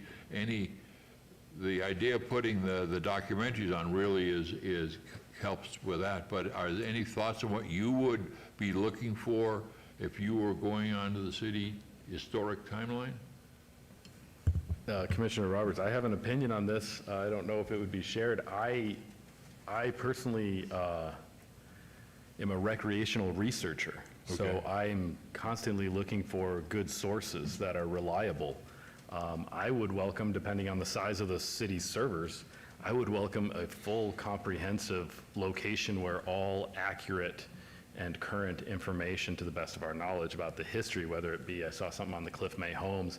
I mean, if those could be, you know, we could start real broad and then you could click and open up after that. I would think that that would be a great location. It would also help direct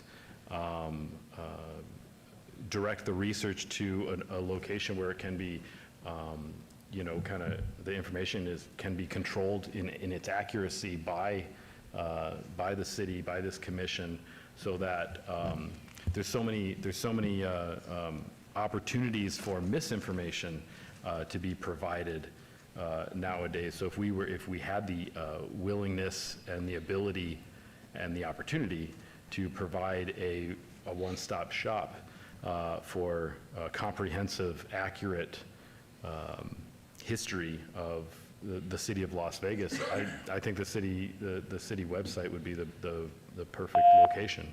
Great. Well, I think it come out on all of us if we see, specifically on the City of Las Vegas website, it's our responsibility to let Dr. Seabrant know. She should be the funnel, the person that then would communicate it to the proper person. Great. Any other, excuse me, Vice Chair? Yeah, Commissioner Laramie, I think just adding in potentially, you know, some of the major events that contributed to the overall growth of Las Vegas, such as the opening, and I'm going to butcher the name of the Air and Gunnery School, which, you know, is now Nellis, how that contributed to our population growth. Obviously, atomic testing is in there. The construction of the Hoover Dam. I know that some of this is talked, or probably all of this is really talked about in the documentaries. But for people who, you know, don't necessarily want to watch the full documentary, maybe just highlighting some of those really critical events that have contributed to how we've grown as a city. Yeah, I see Diane writing down those suggestions. We'll certainly look at those, I think, and to address that, and also Commissioner Roberts' point, you know, there's a lot of users of the website, and they're using the website for different purposes. And I think what communications, I don't want to speak for them, but I think what they try to do is create a website that is navigable for the variety of different purposes. You know, if you just want a snapshot, there's a timeline that just gives you some real high-level stuff. If you want to dig a little deeper, there are opportunities to do that. For example, one thing the Centennial Commission has done with its landing page is on their grants page, which I'm clicking on now, it used to be that if you went to, Diane, hopefully I'm going to the right place here. Am I in the right spot? Okay. Oh yeah, here we go. If you clicked on the grants page, you would get a table that was not the most easy to read document, and it was just a static image of a table showing the grants they had given. We have converted that into now a clickable by year linked to agenda and minutes for all the information about the grants that they have given on the various projects that commemorate Las Vegas history, all the way back. We're building this out all the way back as far as we have records, which the Centennial Commission started in 2005, so we have some records back to their records before 2008 or so are a little different, but point is making that a little easier. If you wanted to do a deeper dive, you can go read the minutes, you can, if there's video, you can watch the video, you can see the agenda. Or if you just want to know, well, what kind of grants were they giving out in 2023, you can see those listed in one place without the deep dive. So that is an objective. I don't know that there's a perfect way to design a website that accomplishes all of those things for all users, but certainly we're trying to make as much available in as easy to find way as possible. And I think we're getting there. Yes. Okay. Great. All right. Thank you. Oh, please. Commissioner Cosgrove, we need to remember that UNLV in special collections and their library also has quite a bit of resources on their website that, like you said, is maintained by historians and librarians, so we know it's accurate. So it just might be just linking over to their resources from this page. Yeah, and that would include funding that the Centennial Commission did. For example, the Las Vegas newspapers was funded by the Centennial Commission. And as was a real user-friendly, the minutes of the city commission, as well as a user-friendly, all the ordinances that have been, those are all on the website, which were funded by the Centennial, which will likely show up here on that list as well. But that would, maybe that could be added somewhere along the line. Well, Yeah. there's just a lot of things that can be added. All right, any further questions, comment, please? Yeah, thank you, Mr. Chair. Commissioner Moody, I appreciate this. I've stumbled across this a few times. I'm not sure how I ended up there, but yeah, I was intrigued. I was not aware how robust it is. So I think this is great. I can see it's growing. I think we could have an hour-long discussion, just about kind of ideas that we think should appear on here. I don't know if it makes sense to have another agenda item or if we just periodically feed you information, but it would be really nice to have, on this timeline, some of the key events that happen over the years with photos and links. But great job. I'm excited about this. Well, one of the things that's occurring is, and I don't think it was finalized, but will be finalized, is the hiring of a consultant to do those kinds of things, some very detailed research, make sure that it's accurate and put these things both on the Centennial website and on the history website. But there would be nothing that would prohibit that person from attending this meeting and getting input from the Historic Preservation Commission. Yeah, so Mr. Chairman, I said for the record, I was going to say, to your question, probably both. I mean, I think if you're on the website anytime and you see something, a thought comes to mind, I think you can always send that to us for us to take a look at and see how we can incorporate your comment. We could also, as Chairman Stoddall mentioned, we could also have an item where we dedicate some time to actually talking that out together, some things for the website. I would probably suggest we hold off just a little bit on that until we do have the consultant on board and we start working with him and we have a little better idea of the direction that we're headed with the timeline, because I think that may also provide some guidance and some ideas for this as well. But I certainly think we could do both, and I wouldn't hesitate if you have an idea, shoot an email to Diane and we can, especially if I know a lot of things are fairly simple, like, oh, hey, I noticed there's a typo here or this date was wrong, we can get that corrected. I think we fixed most of those, but I don't want to say all. So if you see one, those are the type of things we can correct all throughout. Great. All right. Thank you. Oh, one more. I just have one more thought in this, throughout this conversation. Commissioner Roberts, for the record. Maybe a map, an interactive map that would show locations of historic sites or occurrences or... I was going to say, I think we have that. Let me see if this is it. Or if it gets you where you were. There is a map there somewhere. Yeah, I was going to say, we'll see if it comes up. And there's also a breakdown for a map for the west. Well, I'll make sure this link works, but there is supposed map. to be a map when I click on the map that shows those historic sites. But maybe take a look at that, and if it's what you were looking for, great. If it could be improved, let us know. That's something, well, first of all, I got to make sure this link works, but hopefully that's just because I'm up here and it's not cooperating right now. All right. Director, thank you very much. Let's move on to the next item, which is item 14, agenda 240485. Excuse me, item 13. You want is to go next. back to 13? I was trying to move forward. Report by the Community Development Department regarding project update list. Sorry, Dr. Seabrand.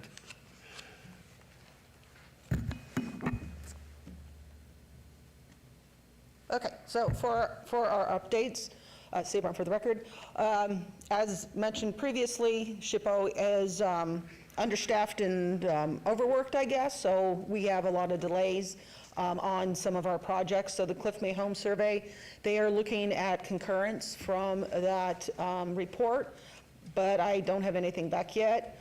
The Old Mormon Fort, our consultant is editing the draft from the comments from the commission.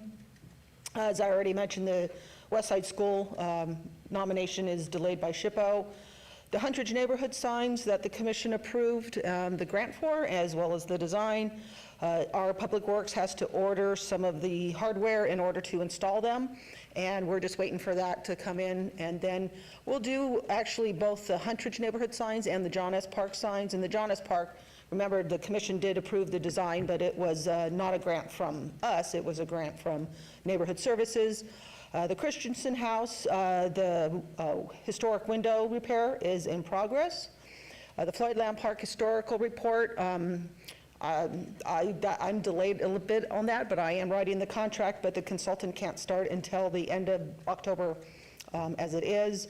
And design guidelines, we did have a meeting with John S. Park and Beverly Green neighbors to discuss the design guidelines for both those historic neighborhoods. Last week, we did present the plaque to the Christensen House over at 500 West Van Buren for being on our local register. And then we did, hopefully everybody can see that picture clearly. When we give somebody a grant, we do have the sign that is in front of the house that shows that the project was funded by the Historic Preservation Commission. For those of you who are attending the Pass Forward conference, that is at the end of October. If you have any questions, please ask Teresa. I think she has everything pretty much well sorted, but if there's any questions, please get with her. Lorenzi Park Tennis Center, there was the delay on the it was initially going to be like a pull-down window, but the parks could not do that, so they have to have a gate there. And on the right-hand side of your screen is the required type of gate that has to be on the new center. So the one that you're looking there on the right is Darling Tennis Center, and that will be very similar to what will go on the Lorenzi Park Center in the perforated gray. That was approved as part of the certificate of appropriateness. Remember, this is not a historic building. This is a modern building. It is not near the historic core, but it is with the other modern buildings near the tennis court. So this does not distract from any of the historic buildings on that, in that district of the park. There were some questions about if the city has ever placed anything on the historic register, and Seth just left, and I wanted him to hear this, so I guess I'll have to brief him later. So the city-owned properties that have previously been placed on the historic property register for Las Vegas are the 5th Street School, the West Side School, the Lorenzi Park, Woodlawn Cemetery, and the La Concha Motel lobby at the Neon Museum. And again, as a reminder, the listing process to put something on the register, and I know that there have been suggestions to reach out to owners of properties, which we have done numerous times, but I cannot dedicate all my time to reaching out to people that don't want to be on our register. So we do outreach, like I said, emails, phone calls, meetings. We do events such as, we were at the last year the West Side School Centennial Celebration, and we always try and promote the adding properties or districts to our historic register. If people don't want to, I can't force them to. And again, I cannot spend all my time chasing down people that would rather not be on our register for various reasons. But if they do agree, then we have meetings. We have had several meetings with the residents at Spanish Oaks over off of Sahara, and they are interested in being a district, so we're holding meetings at this time. We've had a couple meetings. We need to have more to talk to more of the residents again to make sure. We hope that everybody would be interested, or at least that 51% that is required. Then after we have our meetings, we have our outreach, the owner submits the application, then of course it goes through the process of being approved by this commission, the planning commission, and city council. And for future agenda items, and I did get with Vice Chair Laramie independently on this, for the conservation districts, just needs a little bit more feedback as far as, and maybe you could do this during the future agenda items, please, of what exactly it is that you wish to have discussed. The Old Spanish Trail, looking for potential projects. I think the upcoming exhibit that is being curated at the State Museum could be helpful in perhaps pointing us to a direction of a project we could do in the portions that's anywhere in the city limits. We do have our Huntridge Theater update at our October meeting. There was discussion about, as we go forward with grants and surveys of potentially historic areas, maybe focusing more on historic contexts. Again, that's just pending right now. It's on my pending list until I can get back to that one. And then there was a request, and I don't remember who made this one last month, on historic preservation incentives through the EUD department. Need a little bit further feedback from the commission before I can contact EUD to see if they can come and do some type of a presentation, what exactly it is you would like them to talk to you about. Right. And that's all I have. One minor point on the last slide. Yes. This is really nickel and diming, but it would help in the bigger picture if you added an S to the end of trails. Because there were multiple Spanish trails, and I'm not sure that the Spanish trail, the first one, ever hit the city limits. But some of the Spanish trails, because there were multiple times that it did come through the city. Right. So I that's took that off of the nomination. It's listed as the Old Spanish Trail, but I'm happy to put an S. Yeah, it's a minor, I think would help in that there were lots of Spanish trails that came through in the decade between 29 and 40. And some of them did cross, but not, I don't think I think it stayed closer to the Colorado River. But anyway, great, thank you. Any questions, comments? Yeah, Commissioner Laramie, and this may need to be requested through future agenda items, but since it was on the slide with the La Concha being on the City of Las Vegas register, I'm just wondering if there is any information. I know, there's media about the Neon Museum moving, if we know what will happen to the La Concha.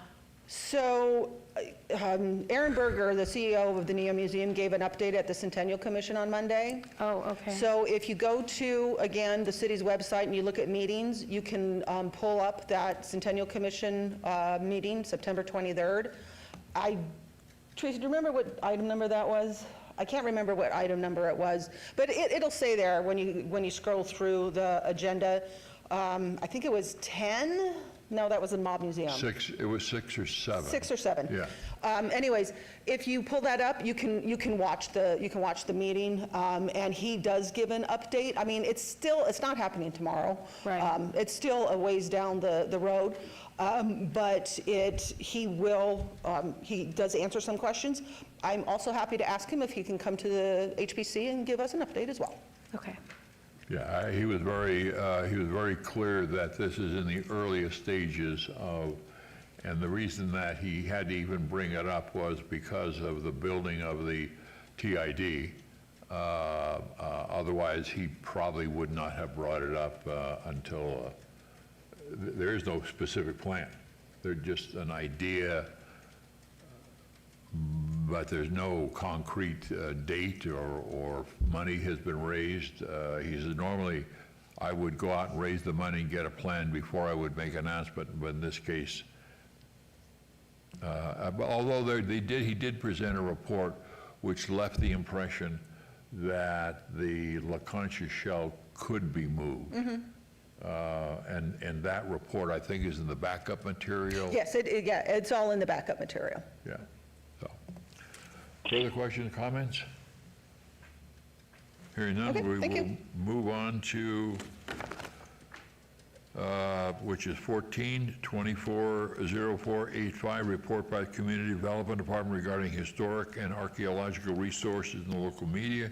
Again, if you see something, please send that to Dr. Seabrand.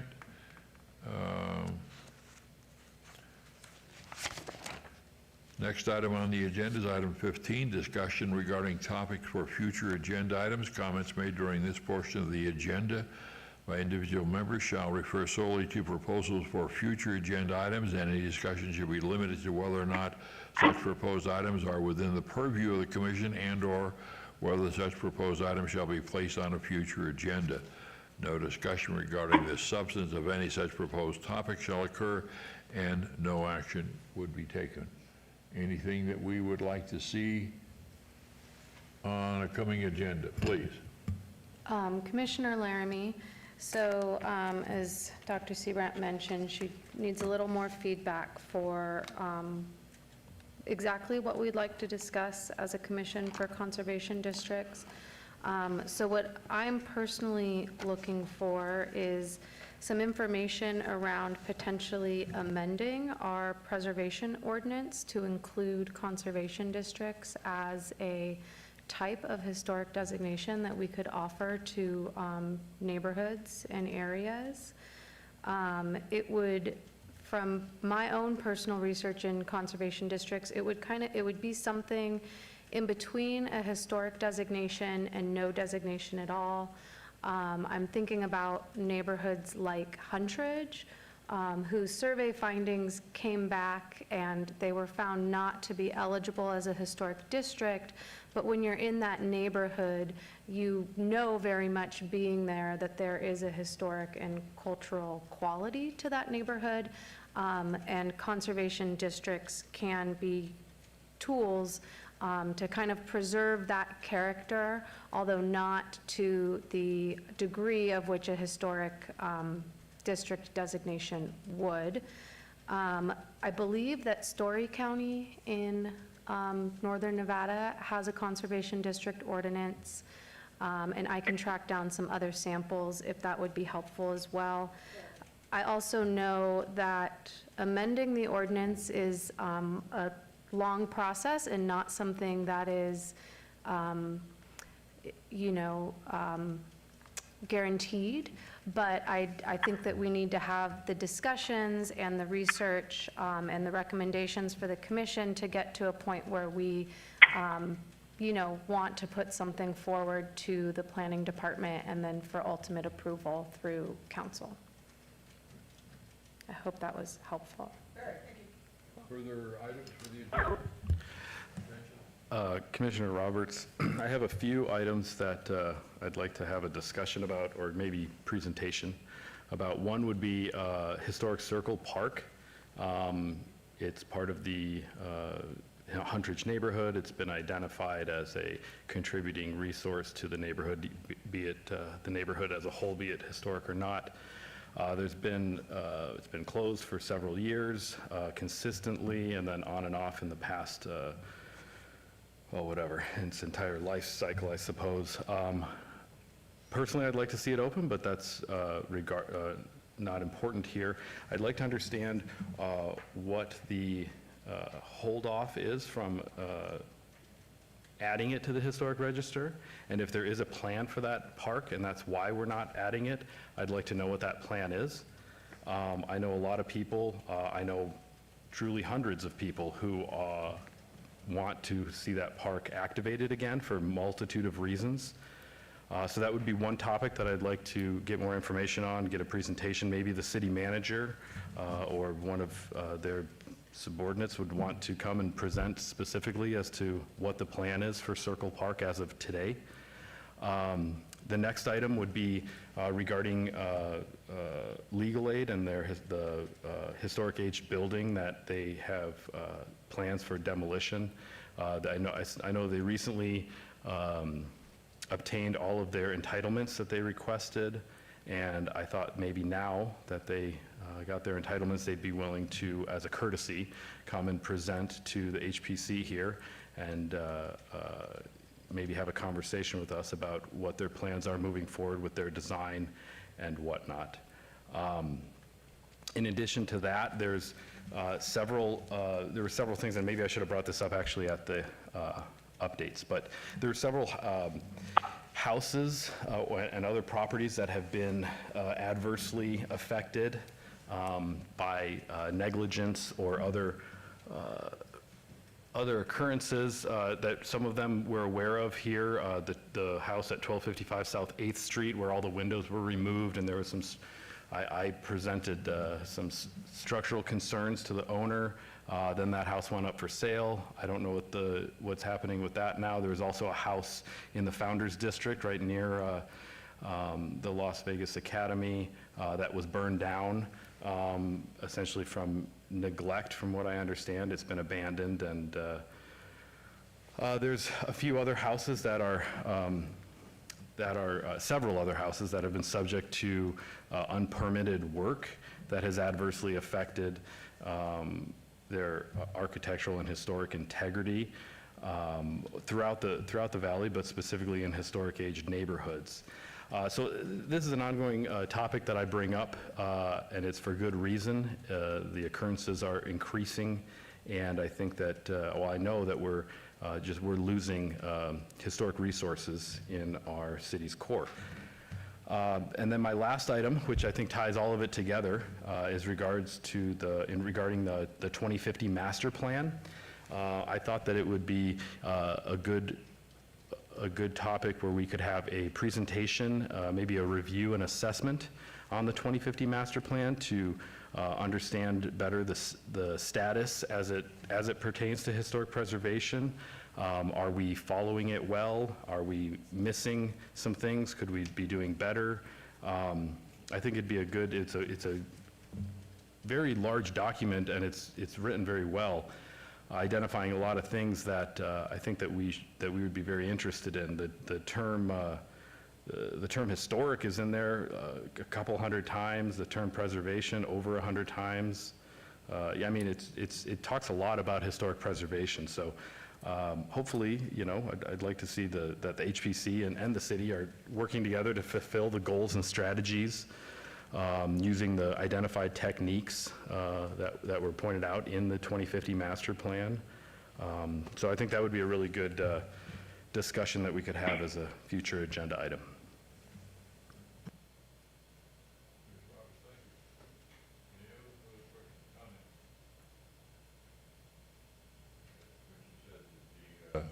The word historic and preservation is in the master plan a couple hundred times. It's throughout so it's not just one page or one chapter. Further comments? If not, let's go on to agenda item 16, which is for public comment. There are no members of the public that are still with us, so we will move on to presentation item 17, which is the adjournment, and we are adjourned. Thank you all.